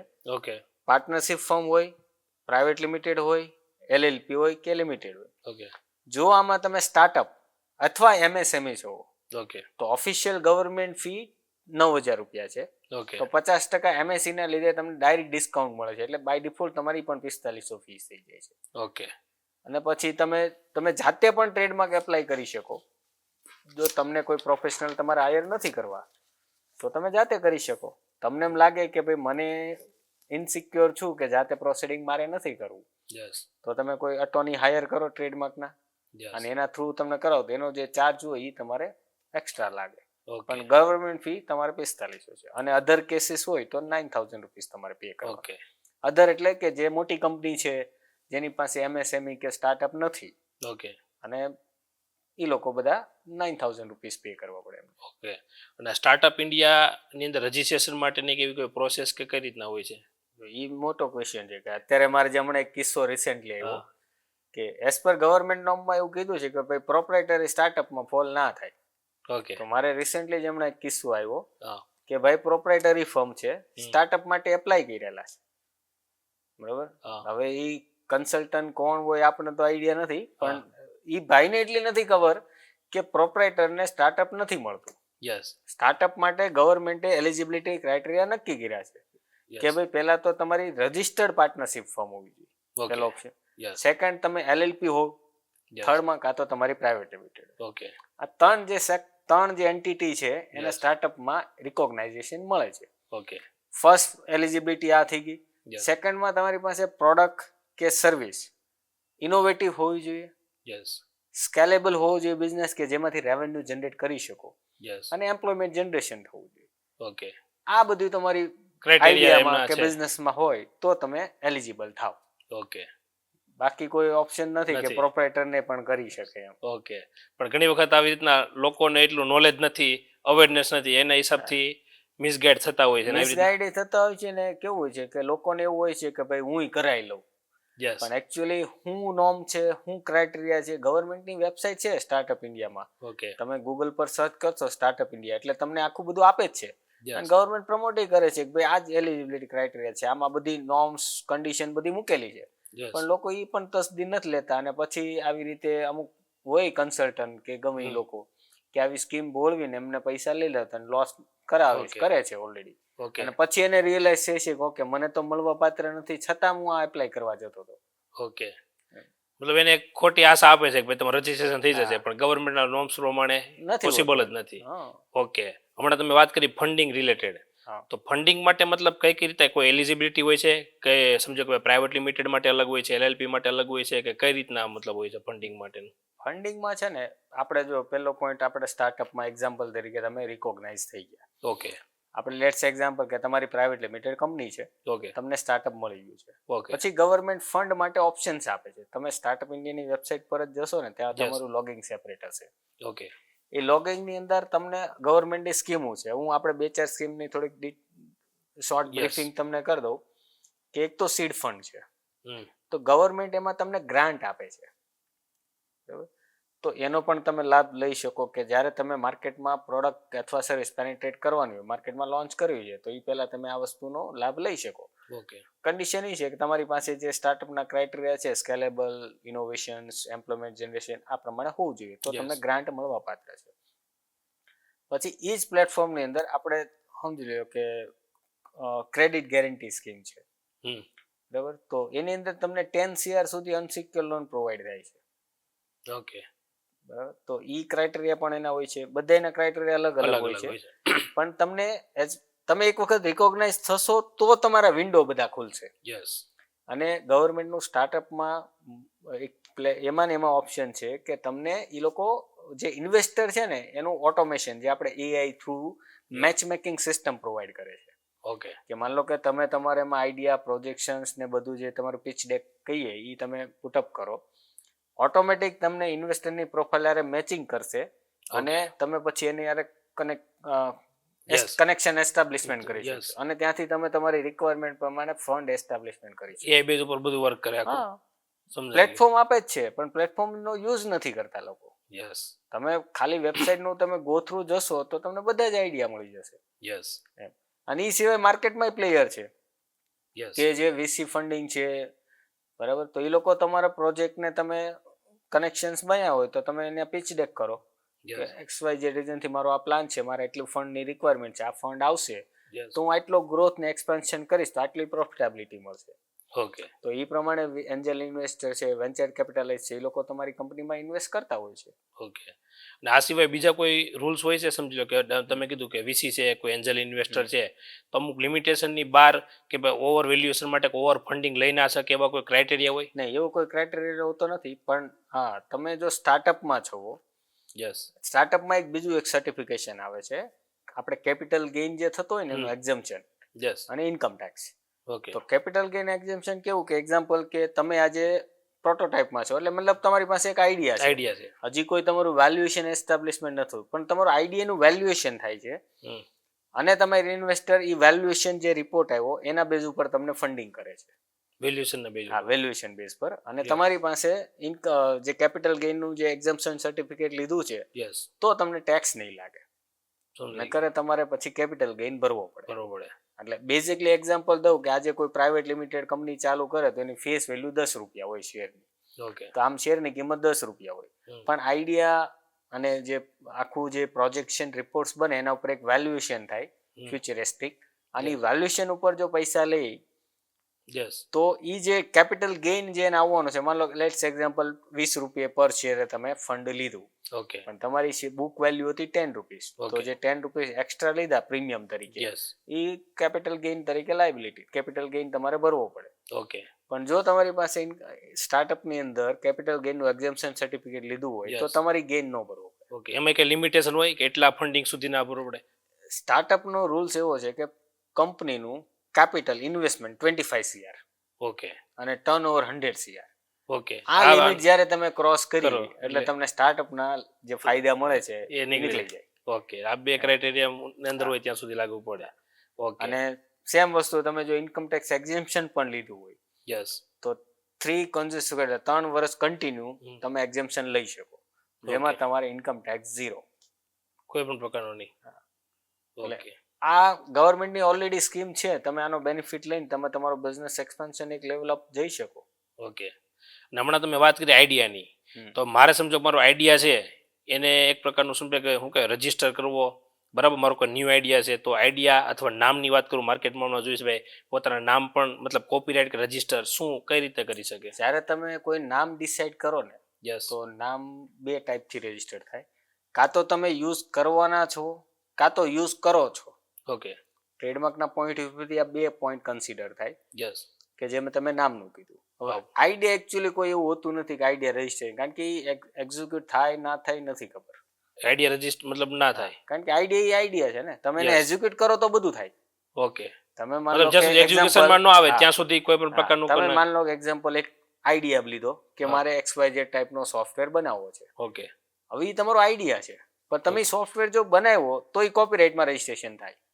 બનાવો ઇમ્પ્લિમેન્ટ કરીએ ત્યારે એટલે તમે એને કોપીરાઇટમાં મૂકી શકો. ઓકે. હવે જેમ કે એક્ઝામ્પલ આપણે વાત કરી કે આ બોટલ તમારે બનાવવી છે, ઓકે, તમારો આઈડિયા છે કે ભાઈ મારે આવો શેપ જોઈએ છે, ઓકે, પણ ઈ પેપર ઉપર ડ્રો કરી દીધો ઓકે, અને એક્ઝિક્યુટ કરવાનો છે, ફિઝિકલ પ્રોડક્ટ બનવાની છે, ઓકે, તો ઈ તમે ડિઝાઇનની અંદર રજીસ્ટ્રેશન કરાવી શકો. ડિઝાઇન મતલબ કરી શકીએ, ડિઝાઇનમાં થઈ શકે. ઓકે. ખાલી આઈડિયા ને મતલબ કરવો હોય તો તમે એમ કીધું કે હું આમ આમ કરીશ, તો એવું મારી પાસે એવું કોઈ નથી, કે કદાચ કોઈની પાસે હોય તો મને પણ નથી ખબર, પણ મારી ફિલ્ડમાં મને આ એક્સપિરિયન્સ પ્રમાણે તો હજી નથી આવ્યું કે હું ખાલી આઈડિયા કંઈક કરાવું. ઓકે. અને ઇન્ડિવિજ્યુઅલ નામનો મારું નામ છે એને કરવું તો સેમ વસ્તુ થઈ શકે. ઓલરેડી આપણે જે બિગ સેલિબ્રિટી છે એને પોતાના નામ ટ્રેડમાર્ક રજીસ્ટ્રેશન કરાવેલા જ છે. ઓકે. અને એ નામ પછી ક્યારે કોઈ મતલબ યુઝ કરી શકે? ના કરે, જો યુઝ કરે તો ઈ કેસ કરી શકે. ઓકે. આપણે ઘણી વખત એવા કિસ્સા સાંભળેલા છે, ખાસ કરીને ટેક્સટાઇલમાં કે એવું, કે કોઈ સેલિબ્રિટીની પોસ્ટ મૂકીને વાયરલ હા. કરતા હોય યસ તો એ જે પોતાનો ચહેરો છે ને એ પણ વન કાઇન્ડ ઓફ એક બ્રાન્ડ છે, યસ બરાબર? તો Yeah. લોકો એનાથી પ્રોડક્ટ લેતા હોય છે, તો એવું Yeah. પણ કાંઈ થાય તોય તમે લીગલ ઇન્ફ્રિંજમેન્ટની અંદર આવી શકો. યસ એટલે બને તો એવું અવોઇડ કરવું. આ પોતાનું નામ તમે કરી શકો. Yes okay. અને સમજો કોઈ સેલિબ્રિટીનો એક્ઝામ્પલ તરીકે આપું, કોઈ ફેમસ સેલિબ્રિટી છે, બોલિવૂડ એક્ટર છે, એનું જ મેં માર્કેટિંગ માટે કે પોસ્ટિંગ માટે લીધું છે, તો એ લીગલી મતલબ કઈ પ્રકારનો ક્લેમ કરી શકે? મતલબ કોઈ પ્રકારનો ફાઇન આવે કે કઈ પ્રકારનું આવી શકે? કે જ્યાં ડિપેન્ડ કરે સુધી છે મને કે એક્સપિરિયન્સ છે ત્યાં સુધી તમે એના પોસ્ટરથી જેટલી રેવન્યુ કર્યું ને એ બધું ક્લેમ કરી શકે. જેટલું અને રેવન્યુ કરે એટલું? હા, એની બ્રાન્ડને હાનિ જેટલી પહોંચાડી એના મતલબ કાંઈ ઉઠીને કંઈ નક્કી ના હોય ને સાહેબ, યસ કે તમે આજે યુઝ કરો છો, તમે ગુડ ઇન્ટેન્શનથી કરો છો કે બેડ ઇન્ટેન્શનથી કરો છો. યસ હવે કાલ ઉઠીને એની બ્રાન્ડને કોઈ પણ હાનિ થાય તો એના કેરેક્ટરને કાંઈ હાનિ થાય તો એની કાંઈ વેલ્યુ નક્કી નથી થતી. સમજાઈ ગયું. એટલે એ તો પછી કેવો કેસ કરે છે એના ઉપર હોય, લીગલ ઇશ્યુઝ થાય તો કોર્ટ નક્કી કરે પછી તો. ઓકે એટલે બને ત્યાં સુધી અવોઇડ કરવું, અને જો યુઝ કરવું જ હોય તો આપણે એને લીગલી હાયર કરી શકો તમે, ઓકે અને એના એગ્રીમેન્ટ્સ બનાવીને તમે એનો યુઝ કરી શકો. ઓકે. અને એસએમઈ ની વાત કરું તો એસએમઈ ની અંદર રજીસ્ટ્રેશન કરવાથી જનરલી કયા પ્રકારના ફાયદા થતા હોય બિઝનેસની અંદર? નહીં, એસએમઈ એટલે એમએસએમઈ કે SME? SME small medium enterprise. જો એમએસએમઈમાં છે ને એ એક મોટો સબ્જેક્ટ છે, પણ હું તમને થોડુંક બ્રીફ આપું જે કદાચ નહીં ખ્યાલ હોય. એમએસસી એટલે વન કાઇન્ડ ઓફ એક ગવર્મેન્ટ રજિસ્ટ્રેશન છે, જેમ આપણે જીએસટી છે એમએસસી. ઓકે આમ બેઝિકલી એવું હોતું નથી કે કરાવો કે ના કરાવો, એવું કંઈ બેનિફિટ્સ બીજા સેપરેટ નથી હોતા, ઓકે પણ ઇન ટર્મ્સ ઓફ સબસિડરીમાં લાભ મળે છે, ઓકે બરાબર? પ્લસ તમે કોઈ ગવર્મેન્ટ સ્કીમ જેમ કે એક્ઝિબિશનમાં આપણે પાર્ટિસિપેશન કરતા હોય તો ઘણી વખત એમએસએમઈ ને એ લોકો સબસિડી અલાઉડ કરતા હોય કે મતલબ સ્ટોલ રેટ હોય એના કરતાં ડિસ્કાઉન્ટ રેટે આપે યસ છે. તો આવા બેઝિક ફાયદા મળે છે. અને એમએસએમઈમાં અમુક સ્કીમ છે જેમ કે ઝેડ બ્રોન્ઝ છે, સિલ્વર છે, એટલે આપણે કહીએ ને ઝીરો ડિફેક્ટ સ્કીમ કહેવાય. હવે હું તમને ઝેડ બ્રોન્ઝ જે હું વાત કરું છું, એમએસએમઈ ઝેડ બ્રોન્ઝ, હવે એની અંદર એવું છે કે તમે મેન્યુફેક્ચરિંગ યુનિટ છે, ઝેડ બ્રોન્ઝ તમે સર્ટિફિકેશન રજિસ્ટ્રેશન કરાવ્યું છે, તો ઇન્ટરનેશનલ એક્ઝિબિશન થતા હોય ને ત્યાં ફેર ટિકિટ તમને અહીંથી ટ્રાન્સપોર્ટ અલાઉન્સ એટલે એરપ્લેન જે પ્લેન ટિકિટ છે એ તમને આપે છે. પ્લસ ત્યાં જે એક્ઝિબિશન કરવાના છો તો એક્ઝિબિશનનું જે કોસ્ટ છે તો અપ ટુ મારા હિસાબે 1,75,000 સુધીનું તમને રિબેટ મળે છે, એટલે one kind of subsidy. Plus તમે જ્યારે બેંકમાંથી ફંડ લ્યો છો તો ઝેડ બ્રોન્ઝ જ્યારે ઘણી બેંકો કોલોબરેટ છે, ઓકે તો પ્રોસેસિંગ ફીમાં 100% માફી સુધીની જોગવાઈ છે. પ્લસ ઇન્ટરેસ્ટ રેટ 1% સુધી ડાઉન જઈ શકે. આ ઝેડ બ્રોન્ઝ ખાલી તમે એમએસએમઈ માંથી પછી એક લેવલ અપ મેન્યુફેક્ચરિંગ સેક્ટર હોય, ઝેડ બ્રોન્ઝમાં જાઓ તો આના એક્સ્ટ્રા બેનિફિટ છે. સમજાય ગયું. પણ લોકો આ નથી લેતા કારણ કે એને ખબર જ નથી કે આવું હોય છે. પછી એવી રીતે ઝેડ સિલ્વર આવે ને પછી એના અપર લેવલમાં ગોલ્ડ આવે. તો ઘણા અત્યારે ગવર્મેન્ટના ટેન્ડર એવું છે કે એ લોકો મેન્ડેટરી રિક્વાયરમેન્ટ કરી કે એટલીસ્ટ તમારું ઝેડ બ્રોન્ઝ હોવું જોઈએ. ઓકે બ્રોન્ઝ, સિલ્વર અને ગોલ્ડ. બ્રોન્ઝ હોય તો અમે ટેન્ડર માટે એલિજિબલ ગણીએ. ઓકે, આ મતલબ અલગ અલગ ક્રાઇટેરિયા હોય છે એમના. હવે એ જ રીતે આપણે વાત કરી સ્ટાર્ટઅપ ઇન્ડિયાનું જે કીધું, તો સ્ટાર્ટઅપમાં જે છે ને તે તમે ખાલી રિકોગ્નાઇઝ થશો ને તોય તમને એટલા બેનિફિટ છે. તમે માન લો બીજા કોઈ બેનિફિટ્સ નથી લેતા, પણ સ્ટાર્ટઅપમાં ખાલી રિકોગ્નાઇઝ છે તો એક્ઝિબિશન ઘણા થતા હોય તો એમાં સ્ટાર્ટઅપ પેવેલિયન અલગથી હોય. ઓકે તો એ સ્ટોલમાં તમને ડિસ્કાઉન્ટ રેટેડ સ્ટોલ મળે. પ્લસ ગવર્મેન્ટના જે ઈ પ્રોક્યોર સિસ્ટમ છે એમાં સ્ટાર્ટઅપને પ્રાધાન્ય આપે, એટલે ફર્સ્ટ પ્રાયોરિટી મળે તમને. એટલે એની અંદર આપણે એમ થાય કેવું, તો જનરલી કેવું કે ટેન્ડર તમે કોઈ પણ ભરવા જાવ ને તો 3 વર્ષ જૂની કંપની હોવી જોઈએ, આટલું ટર્નઓવર હોવું જોઈએ, આવા કામ કરેલા હોવા જોઈએ, આવા બધા ક્રાઇટેરિયા હોય. પણ તમારી પાસે જો સ્ટાર્ટઅપ હોય ને તો ક્રાઇટેરિયા નીકળી જાય. એટલે તમને એડિશનલ બેનિફિટ મળ્યો કે તમે કોઈ ટેન્ડર પ્રક્રિયામાં ઇનિશિયલાઇઝ કરી શકો, ભાગ લઈ શકો. પ્લસ તમારે ઈએમડી સિક્યુરિટી ભરવાની આવે તો એ પણ ઝીરો થઈ જાય સ્ટાર્ટઅપના લીધે. ઓકે, તો ખાલી સ્ટાર્ટઅપ કરવાથી તમારે એટલા બેનિફિટ મળે છે. ઓકે, સમજાઈ ગયું. અને સાથે તમે જો જેટ બ્રોન્ઝ કે એવું લીધું હોય તો તમને તો ઓલું કહે ને સોના પે ઓર સુહાગા થઈ જાય એમ. અને બીજી એક વસ્તુ કે સમજો કે ભાઈ એક કોઈ ઇન્ટરનેશનલ કોઈ ઇન્ડિયાની અંદર આપણે બરાબર, તો કન્ટ્રી વાઇઝ હોય છે રજીસ્ટ્રેશનની પ્રોસેસ કે ઇન્ટરનેશનલી પણ હોય, કઈ રીતના હોય છે? તમારે કન્ટ્રી વાઇઝ જવું પડે. જેમ કે તમે કોઈ પણ ટ્રેડમાર્ક, કોપીરાઇટ કે ડિઝાઇન કંઈ પણ લ્યો તો ઇન્ડિયા પૂરતું છે. ઓકે, તમારે ઇન્ડિયા બહાર જે તે કન્ટ્રીમાં જવું છે તો એમના બે ઓપ્શન છે. કાં તો તમે ડાયરેક્ટ સીધા કન્ટ્રીમાં રજીસ્ટ્રેશન કરાવી શકો, ત્યાંથી એપ્લાય કરવાનું. ત્યાંથી. ઓકે અથવા આપણે ઇન્ડિયન ગવર્મેન્ટનું મેન્ડેરિયન પોર્ટલ છે, ઓકે એટલે વર્લ્ડ ટ્રેડ ઓર્ગેનાઇઝેશન, એના થ્રુ પણ તમે કરી શકો, ઓકે. પણ તમારે કન્ટ્રી વાઇઝ અલગ અલગ કરવું પડે. એક સાથે પૂરી બધા કન્ટ્રી માટેનું પોસિબલ ના કરવું હોય તો થાય ને, પણ એ તમારે તો મેન્ડેરિયન પોર્ટલ થી જવું પડે, ઓકે અથવા તો તમારે કન્ટ્રી વાઇઝ જે ત્યાંના એડવોકેટ અથવા લોયર હોય જે અટોર્ની, યસ એના થ્રુ તમારે અલગ અલગ કન્ટ્રીમાં બધે એપ્લાય કરવું.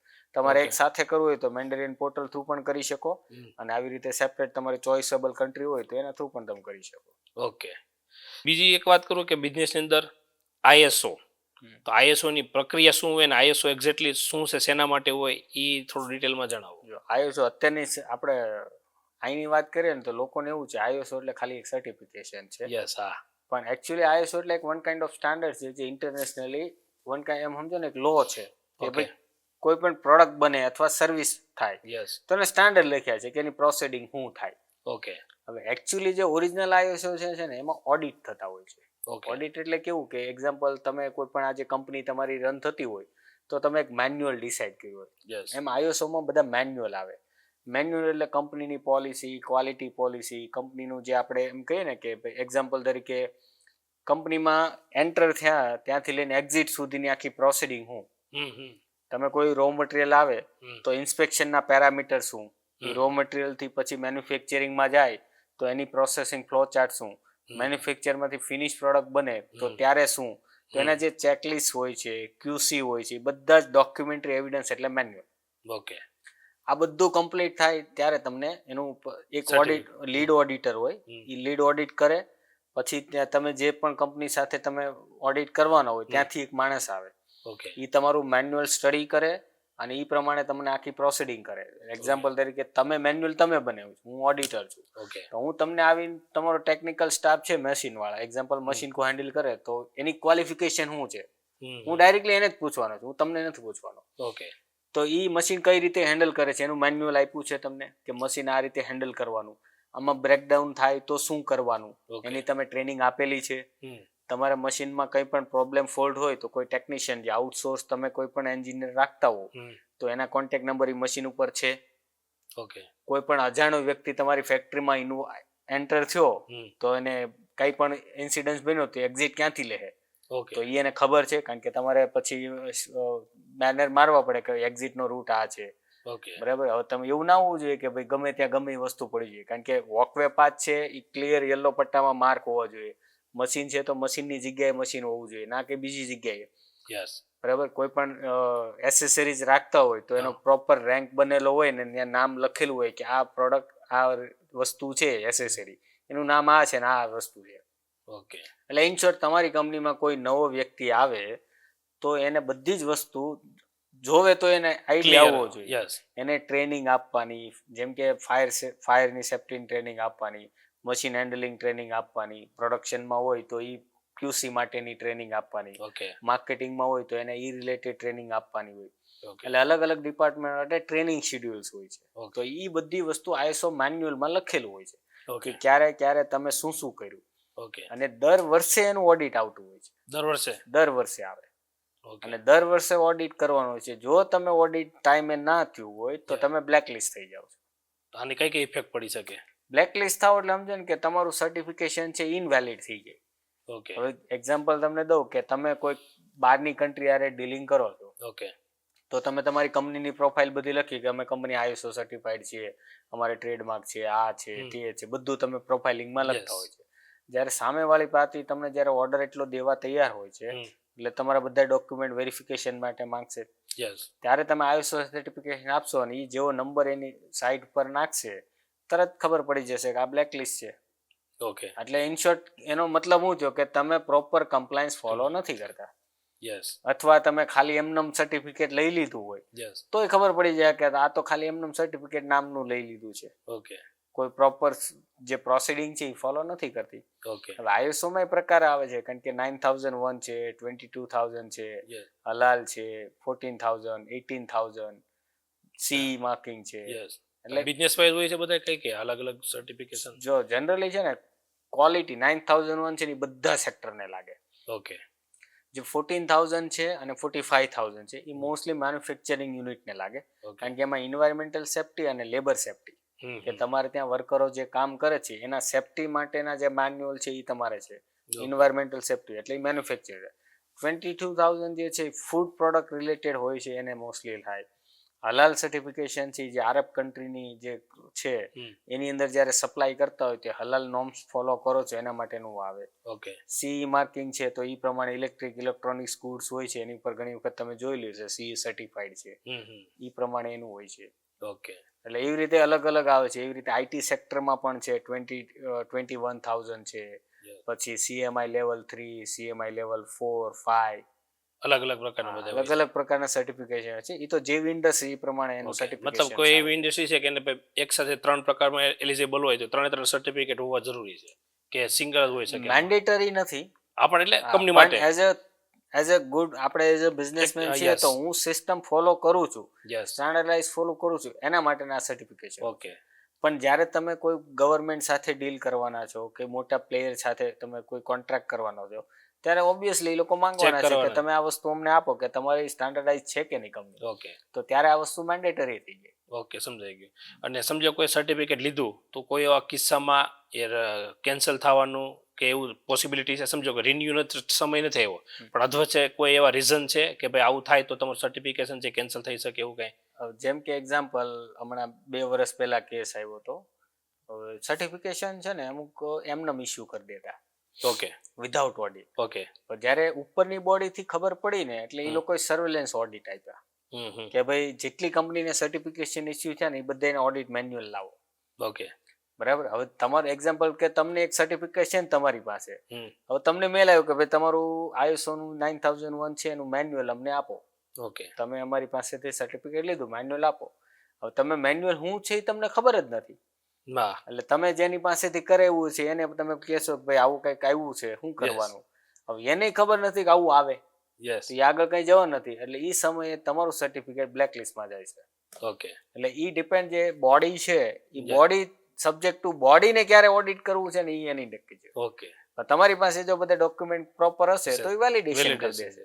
આવા કિસ્સામાં એટલે આ તો એવું છે કે તમે જીએસટી નંબર લીધો પછી ડિપાર્ટમેન્ટને એમ થયું કે ભાઈ તમારી ઓફિસ ચાલે છે કે નથી ચાલતી મને નથી ખબર એટલે આ વિઝિટ કરવા આવ્યો સરપ્રાઈઝ અને તમે નથી તો તમે તમારો જે જીએસટી નંબર છે એ ડીએક્ટિવ કરી દેશે અને તમે છો તો તમારું જે પ્રોસેસિંગ ફોલો કરીને ઓકે છે તે લીગલી બિઝનેસ છે. ઓકે. અને બીજી વસ્તુ એક આ થઈ ગઈ ISO સર્ટિફિકેટની. હવે કોઈ પણ કંપની હોય એના માટે ટર્મ્સ એન્ડ કન્ડિશન પોલિસી છે આ કેટલી મહત્વની હોય છે? કઈ કઈ વસ્તુનું ધ્યાન રાખવું જોઈએ પોલિસી બનાવતી વખતે? હવે જનરલી એવું હોય છે કે એઝ અ બિઝનેસમેન જો તમે કોઈકને કામ સોંપશો તો તમારો બિઝનેસ મોટો થશે. 100%. તમારું રેપ્લિકેટ કરશો કે હું આજે કરું છું જે કામ મારે ફ્રી થવું છે તો હું મારી નીચે કોકને રાખીશ. પણ જો તમે terms and condition policy procedure નહીં બનાવ્યું હોય તો એ કોઈ દી થવાનું નથી. તો પછી બધું કામ મારે જ કરવું પડશે. એટલે પોલિસી જે છે એ 2 પોઈન્ટ ઓફ વ્યૂથી કામ કરે. એક તો તમારે ફ્રી પણ થવું છે અને તમારો જે આઈડિયા કે પ્લાન બિઝનેસ છે એ કોઈ લઈ ન જાય. ઓકે. હવે એક એક્ઝામ્પલ દઉં. આઈટી ફિલ્ડમાં જનરલી બહુ થતું હોય કે ભાઈ આજે તમારા કસ્ટમર્સો બધા આવતા હોય, વેબસાઇટ બનાવે, એપ્લિકેશન્સો બનાવે, તો જે તમારો એન્જિનિયર કે પ્રોફેશનલ વ્યક્તિ હોય એ બધું ડેવલપ કરતો એટલે ક્લાયન્ટ સાથે એના સારા ટર્મ હોય.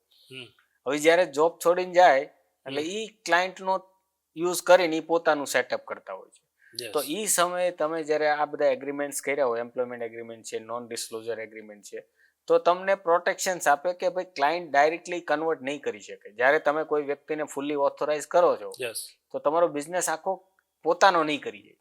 સમજાય. એટલે એના માટે તમારે એગ્રીમેન્ટ કમ્પલસરી હોય છે કે ભાઈ એક્ઝામ્પલ અમારા ફિલ્ડમાં જનરલી એવું થતું હોય કોઈ પેટર્ન માટે કે એવું ડિઝાઇન માટે આવતા હોય તો નોન ડિસ્ક્લોઝર એગ્રીમેન્ટ અમે કરાવતા હોય કે તમે આજે મને કોઈ તમે એક્ઝામ્પલ કઈ થીસીસ બનાવો છો, કોઈ એવી ડિઝાઇન બનાવો છો જે તમે મારી યારે શેર કરો છો.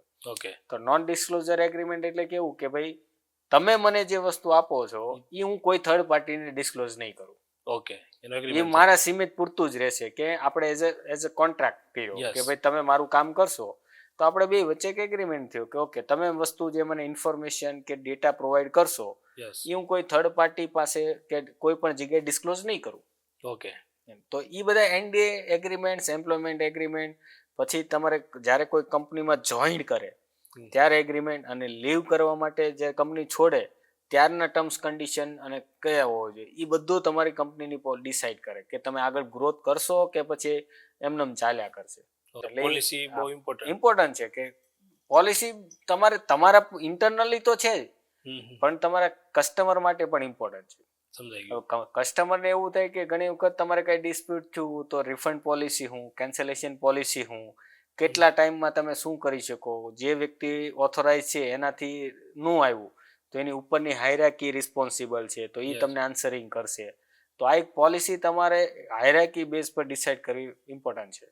જો તમારે આગળ ફ્યુચર ગ્રોથ એક્સપાન્શન લેવલ પર જવું હોય અને નંબર ઓફ બિઝનેસમાં એન્ટર થવું હોય તો તમારે પોલિસી વગર ને એસઓપી વગર કામ ના થાય.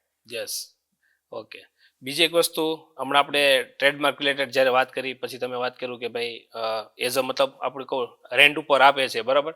હવે સમજો કે કોઈ વ્યક્તિએ છે પોતાનો ટ્રેડમાર્ક લઈ લીધો અને એઝ અ થર્ડ પાર્ટી કોઈ વ્યક્તિને આપે છે અને એ ત્યારે એ સમજો કોઈ ઓનલાઈન પ્રોડક્ટ વેચે છે અથવા ઓફલાઈન કોઈ બિઝનેસ કરે છે અને એ બિઝનેસની અંદર કોઈ પ્રકારનો ઇસ્યુ થયો ત્યારે જવાબદાર એ વ્યક્તિ હોય કે જે ઓનર હોય જેમના નામે છે ટ્રેડમાર્ક એ હોઈ શકે? તમે લીગલી જો એગ્રીમેન્ટ કરીને કરેલું છે તો જે કરે છે એના માટે એના પર છે. તમે એમને બધું કરો છો તો હું કઈ રીતે આઈડેન્ટિફાઈડ કરી કે તમે નથી એની પાછળ?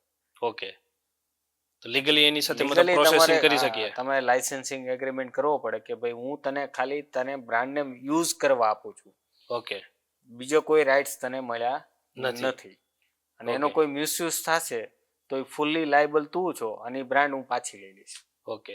અને એના માટે જે કંઈ હાનિ પહોંચે તો એનો વળતર તારે મને આપવું પડશે. ઓકે. આમાં ઇન્ડસ્ટ્રી વાઇઝ હોય, એક્ઝામ્પલ તરીકે વાત કરું ભાઈ મેડિકલ છે તો ભાઈ મેડિકલનું લાયસન્સ છે કે એઝ અ જે ઓનર હોય જેના નામે હોય એ જ મતલબ બિઝનેસ કરી શકે. તો આવી રીતના ઇન્ડસ્ટ્રી વાઇઝ ચેન્જ થતું હોય. સમજો કે ટ્રેડમાર્ક એટલે કેવું છે કે વન કાઇન્ડ ઓફ પ્રોપર્ટી છે. જેમ આપણે કેમ કોઈ ફિઝિકલ પ્રોપર્ટી છે એ આપણે રેન્ટ પર ચડાવીએ અથવા પોતે યુઝ કરીએ અથવા કોઈને આપણે લોંગ ટર્મ લીઝ માટે આપી દઈએ. તો trademark one kind of property છે. એ તમે સેલ પણ કરી શકો, લીઝ પર આપીને રોયલ્ટી પણ કમાઈ શકો. ઓકે. અને તમે નથી તો તમારે લીગલ હાયર પણ એને યુઝ કરી શકે. ઓકે. એટલે વન કાઇન્ડ ઓફ પ્રોપર્ટી એવી છે કે જે તમારી પેઢી દર પેઢી ચાલ્યા કરે. પણ એને કઈ રીતે તમે કરો છો ઇમ્પોર્ટન્ટ છે. તમે કોઈ થર્ડ પાર્ટી યુઝ કરો તો તમારે એગ્રીમેન્ટ કરવો પડે એ પ્રમાણેનો, અને તમે કોઈને વેચો તો એ રીતે અસાઇનમેન્ટ ડીડ બનાવવી પડે કે ભાઈ મારા ફૂલ્લી રાઇટ છે, હું આમને આપી દઉં છું. ઓકે. અને લીગલ હાયર તરીકે હોય તો એ પ્રમાણે એગ્રીમેન્ટ્સ બીજો બને કે ભાઈ XYZ હતા એ મારા ફાધર હતા કે XYZ અને અમે એના લીગલ હાયર એટલા છીએ અને હવે આ ટ્રેડમાં અમારો છે. ઓકે. એ તમારી પ્રોપર એજ્યુકેશન કરવું પડે. એમને ના થાય કે ભાઈ મારું હોય. યસ. અને અત્યાર સુધીમાં તમારા જેટલા પણ કસ્ટમર છે, જેટલા લોકોને તમે સર્વિસ આપેલી, એવી ક્યારેક કોઈ એવી ઘટના બનેલી છે ટ્રેડમાર્કને લીધે, રજિસ્ટ્રેશનને લીધે કે મતલબ કે જેનાથી મતલબ અનબિલીવેબલ કોઈ પણ પ્રકારની ઘટના બની હોય, ભાઈ ધાર્યું જ નહોતું એના કરતાં અલગ જ પ્રકારનું બની ગયું, એવો કોઈ કિસ્સો ઘટના કોઈ રહી?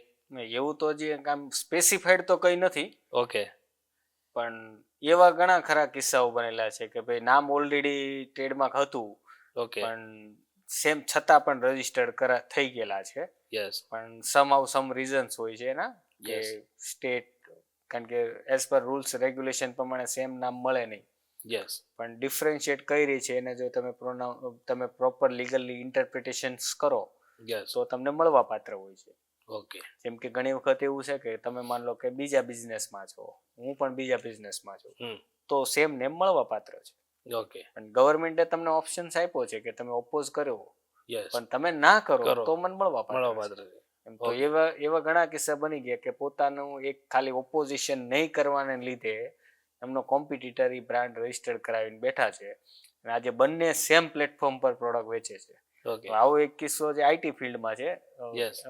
ગૂગલ પ્લે સ્ટોરમાં બંનેની બ્રાન્ડ સેમ લોગોથી બંને પ્રોડક્ટ ચલાવે છે. સેમ લોગોથી. હા, પણ ફરક એટલો હતો કે આઈટી સેક્ટરમાં જે ક્લાસ લાગે છે એ ક્લાસમાં 2 ક્લાસ લાગે છે. તો એકમાં તમે રજીસ્ટ્રેશન કરાવ્યું, બીજામાં તમે નથી કર્યું, પણ બીજામાં બોલાભાઈ રજીસ્ટ્રેશન કરાવી લીધું છે એટલે બંનેના રજીસ્ટર્ડ થયા.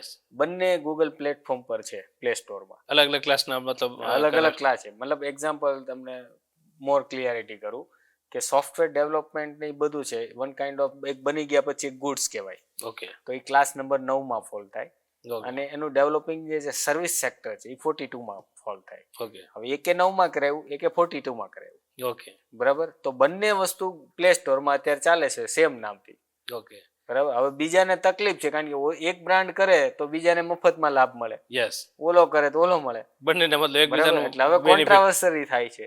યસ, એટલે આવું પણ મતલબ આ થઈ મલ્ટિપલ. શકે પણ તમારી પાસે ગવર્મેન્ટે જ્યારે કોમ્પિટિટર કે તમારો કોઈ થર્ડ વ્યક્તિ છે યસ, એ રજીસ્ટ્રેશન કરવા જાય છે, તમારી પાસે ઓપ્શન છે કે તમે એને ઓપોઝ કરીને અટકાવો. ઓકે, પણ જો તમે નહીં કરો તો એને મળશે. ત્યારે પછી આવો કિસ્સો થાય કે થાય. બંને પ્લેટફોર્મ પર સેમ આવીને ઉભા રહી જાય. ઉભા રહી જાય ને કોઈ એકબીજાને ક્લેમ પણ ના કરી શકે, કોઈ ના પછી કરી તો શકે. શું, પછી તમારે અલગ કેસ દાખલ થાય અને એનું કોસ્ટિંગ બર્ડન પાછું એટલું આવે ઓકે, અને એના માટે ટાઈમ પીરિયડ પાછો એટલો લાગે ને. યસ, જ્યારે તમે પેલા એક્શન લઈ લીધું હોય તો ઓછા બજેટમાં શોર્ટ ટાઈમમાં એ કામ પતે. ઓકે, અને હવે તમે જ્યારે કરશો ત્યારે એ લીગલ ઇશ્યુઝ મોટા થઈ ગયા હોય એટલે Yeah. એનું પાછું કેસ ટાઈમ ફ્રેમ એ વધારે લાગે અને Okay. કોસ્ટ બર્ડન આવે. પણ આમાં એવું ના થાય સમજો કોઈ બંને અલગ અલગ છે તો જે વ્યક્તિ ફર્સ્ટ રજીસ્ટ્રેશન કરાવેલું હોય ભલે અર્લી ડેટ જેમની હોય એમને ચાન્સીસ મળે આવું કઈ? બેયના ક્લાસ અલગ થઈ ગયા ને. ઓકે, એટલે ટાઈમ કોઈ મેટર ના કરે. ટાઈમ સેમ ક્લાસમાં હોય તો ટાઈમ મેટર કરે. ઓકે, અલગ ક્લાસમાં છે તો ઓપ્શન છે તમારી પાસે, ઓપોઝ કરો તમે ઓકે, કે ભાઈ હું આની પહેલા છું, સમજાઈ ગયું. બરાબર. પણ તમે નથી યુઝ કરતા તમારા રાઇટ્સ, યસ, તો તો સામેવાળો યુઝ કરી શકે. કરી શકે ને. ઓકે, એટલે આ એક લૂપહોલ છે પણ નથી કોઈ યુઝ. ઘણા બધા લોકોને નથી ખબર હોતી. કિરણભાઈ, હવે અત્યાર સુધી આપણે બધી વાત કરી લીધી, ટ્રેડમાર્ક ને રિલેટેડ, રજિસ્ટર્ડ ને રિલેટેડ, ફંડિંગ ની વાત કરી લીધી, એન્જલ ઇન્વેસ્ટર છે, વીસી છે, બરાબર છે. મેં કોઈ પણ બિઝનેસમેન હોય એને બધાય ઓપ્શન છે એ યુઝ કરી લીધા.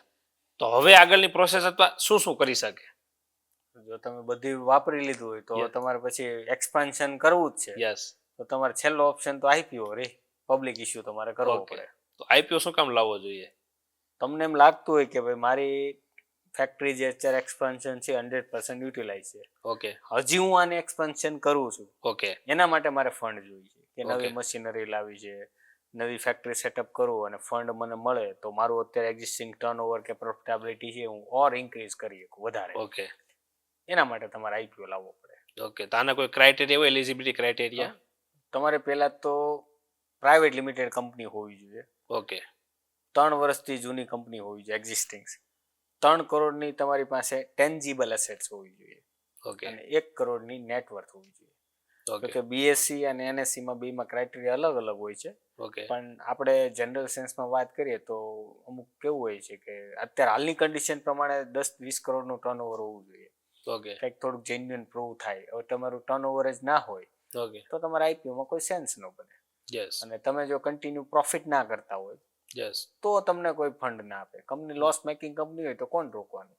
યસ, એટલે એના ડીપલી ક્રાઇટેરિયા છે કે તમે એવું જરૂરી નથી કે 3 વર્ષ જૂની જ હોવી જોઈએ. ઇવન 1 યર જૂની હોય પણ એની અંદર બેંક ઓબ્લિગેશન્સ, બેંકના ફંડ રોકાયેલા હોય યસ, અને સ્ટાર્ટઅપ વાળી હોય, વીસી ફંડ એવું હોય તો અમુક કેસની અંદર તમને લિસ્ટિંગની પરમિશન મળે. ઓકે, પણ જનરલ ક્રાઇટેરિયા 3 વર્ષ તો કંપની જૂની હોવી જોઈએ, એમાં 2 યર્સ પ્રોફિટ મેકિંગ હોવી જોઈએ, 3 CR ની તમારી ટેન્જીબલ એસેટ હોવી જોઈએ, 1 CR ની તમારી નેટવર્થ હોવી જોઈએ. આટલો એટલું એલિજિબિલિટી. તો તમારું હોવું જોઈએ તો કંઈક આમ જેન્યુઅન પ્રૂફ Okay. થાય. અને આ લગભગ બીએસસી લિસ્ટેડ, બીએસસી, એમએસસી અને એનએસસી ઓકે, એના ડીપલી ક્રાઇટેરિયા પણ હોય છે. એ તમારે ગો થ્રુ તમારે જવું હોય તો તમે જઈ જઈ શકો છો. શકજો. ઓકે, માની લો કોઈ કંપની છે, પ્રોડક્ટ સારી, સર્વિસ સારી આપે છે, બરાબર, પણ અત્યારે પ્રોફિટેબલ નથી, હજી કંપની લોસ કરે છે હમ. અને એમને આઈપીઓ લાવવું હોય તો એલિજિબલ થાય ખરી? એને અત્યારે એલિજિબલ ના થાય અત્યારે કરંટની સિચ્યુએશન. એને ઓપ્શન છે વેન્ચર કેપિટલ અથવા એન્જલ ઇન્વેસ્ટર થ્રુ Okay. અથવા આપણે કરી શકીએ ઓકે, કે ભાઈ ઇનિશિયલી જેમને ફંડની રિક્વાયરમેન્ટ છે એ પ્રાઇવેટ ઇન્વેસ્ટર હોય છે, ઓકે, એમને એપ્રોચ કરો અને એને જે ફંડ આવે એને તમે યુટિલાઇઝ કરીને કંપનીને પ્રોફિટેબિલિટીમાં લાવો અને પછી આઈપીઓમાં જાઓ ફર્ધર ફંડ માટે. ઓકે, એટલે જેથી કરીને ઇન્વેસ્ટર જે છે ને એક્ઝિટનો ઓપ્શન્સ મળી રહે.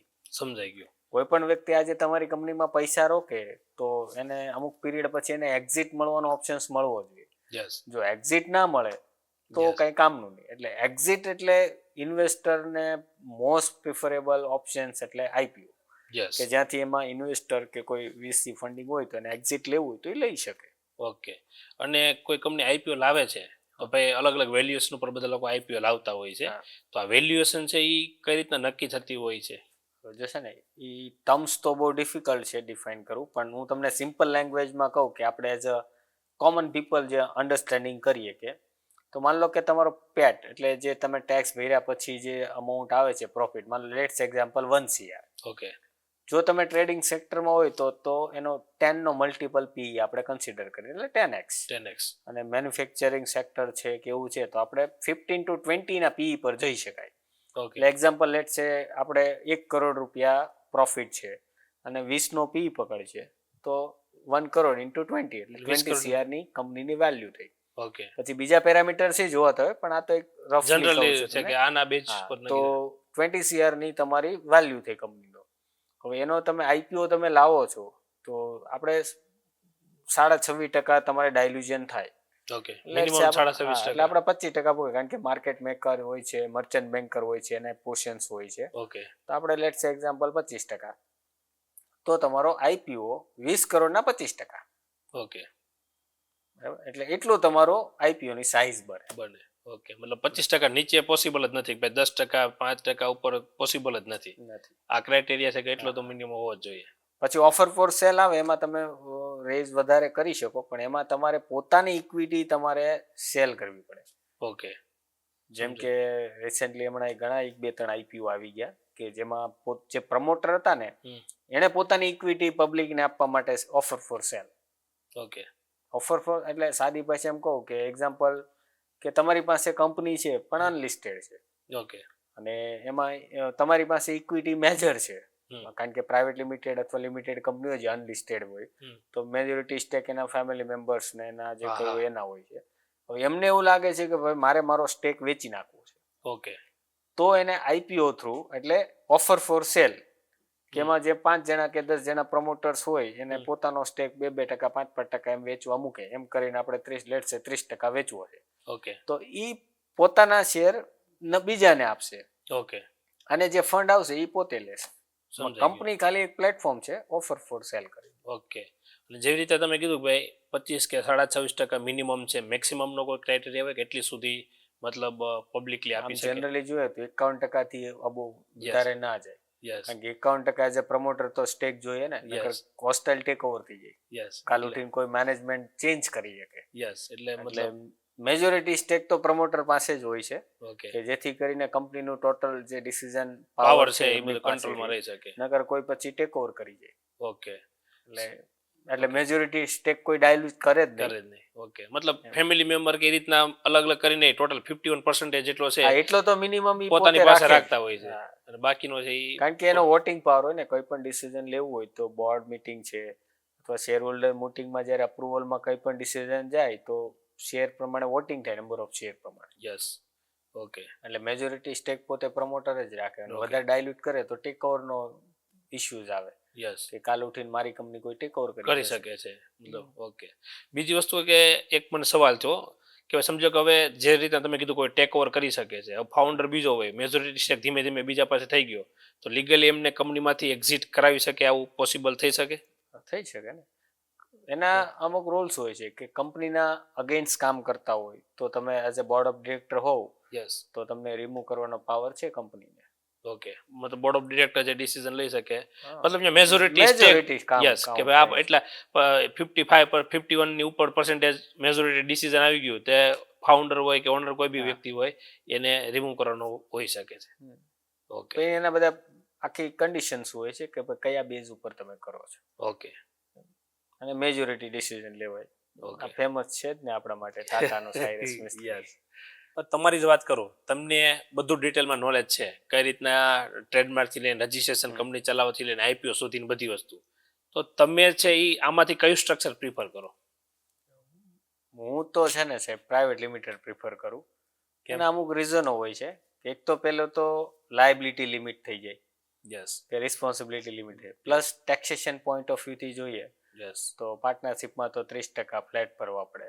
યસ. 25% પ્રાઇવેટ લિમિટેડમાં એટલે મને ટેક્સેશન પોઈન્ટ ઓફ વ્યૂથી પણ ફાયદો મળે. યસ. પાર્ટનરશિપ કે પ્રોપર્ટી હોય તો એમાં સેલરી લિમિટેશન્સ આવે. અત્યારે જે હમણાં રિસેન્ટલી આવ્યું કે ભાઈ સેલરી ઉપર ટીડીએસ લાગશે. જ્યારે પ્રાઇવેટ લિમિટેડ કંપની હોય તો તમારી સેલરીની કોઈ કેપ નથી. મતલબ ધારો તો મહિને ₹1,00,000 પણ સેલરી ક્લેમ કરો કારણ કે એમ્પ્લોય રિલેશન્સ આવે છે. ત્યારે પાર્ટનરશિપ ફોર્મમાં કે એમાં નથી આવતું. સમજાઈ ગયું. એટલે હું પાર્ટનરશિપ કે પ્રાઇવેટ લિમિટેડમાં ચોઇસ કરવાનું તો હું ઓલવેઝ પ્રિફર પ્રાઇવેટ લિમિટેડ કરું. કારણ કે મને એના બેનિફિટ્સ ખબર છે. યસ તો કમ્પ્લાયન્સ થોડુંક છે વધારે, યસ પણ એનો અલ્ટિમેટલી બેનિફિટ્સ તો મને જ છે ને, એઝ અ બિઝનેસમેન તરીકે મને જ ફાયદો છે. ઓકે. એક લાસ્ટ સવાલ કે ભાઈ સમજો કોઈ સાવ નાના લેવલથી પોતાનો બિઝનેસ રજીસ્ટર કરીને ચાલુ કરવા માંગે છે તો એમને પ્રાઇવેટ લિમિટેડ જ કરવું જોઈએ કે નાના લેવલથી ચાલુ કરવા માંગે છે ભાઈ એમને એવું લાગે છે કે ભાઈ મારો એક લિમિટેડ એરિયા પૂરતો જ બિઝનેસ છે, બરાબર પર્ટિક્યુલર સિટી પૂરતો જ છે બિઝનેસ, તો એ કઈ રીતનું કરવું જોઈએ? ઈ ક્રાઇટેરિયા હોય તો sole proprietor it's best option. Okay. કારણ કે કોઈ લિમિટેશન્સમાં કામ કરવું છે, ફૂલી ડિસિઝન મેકિંગ પાવર એને જ રાખવો છે, બહુ સ્કેલેબલ નથી. સ્કેલેબલ નથી અને પોતાની રીતે બિઝનેસ કરવો છે, ઓકે તો પ્રોપ્રાઇટર બેસ્ટ ઓપ્શન છે. કારણ કે એના જે ઇન્કમ ટેક્સ છે એ સ્લેબ વાઇઝ આવશે ઓકે અને નાનો બિઝનેસ છે તો લાયબિલિટી કઈ એટલી બધી અરાઇઝ નહીં થાય યસ અને ઇઝી મેનેજ થઈ શકશે. કારણ કે પોતે ડિસિઝન મેકિંગ હોય એટલે Yes. બધા ડિસિઝન લેવામાં પોતે ઇઝીલી થઈ શકે ઓકે અને કમ્પ્લાયન્સ પોઈન્ટ ઓફ વ્યૂથી ઓછો ખર્ચો લાગે, યસ જે એને પ્રિફરેબલ થાય. યસ એટલે એના માટે તો સોલ પ્રોપ્રાઇટર બેસ્ટ છે. ઓકે થેન્ક યુ કિરણભાઈ, તમે તમારો કિંમતી સમય આપ્યો અને ધંધાને રિલેટેડ શું કહેવાય ધંધાની પોલ ખોલી નાખી. ઘણા બધા લોકોને રજીસ્ટ્રેશન વિશે તો ઓલમોસ્ટ ઘણા બધા લોકોને ખબર નથી હોતી જે તમે આજે પોડકાસ્ટની અંદર કીધા, અને ફ્યુચરમાં પણ પર્ટિક્યુલર એવા કોઈ ટોપિક ઉપર આપણે આશા રાખીએ કે તમારી સાથે ફરીવાર પોડકાસ્ટ માટે મળીશું અને ઘણી બધી એવી વાત છે જે લોકોને હજી પબ્લિકલી નથી ખબર, એના વિશે આપણે ફરીવાર ડિસ્કશન કરશું. તમારા વ્યુઅરની કોઈ પણ ચોઈસ હોય એ પ્રમાણે કરશું. Okay thank you.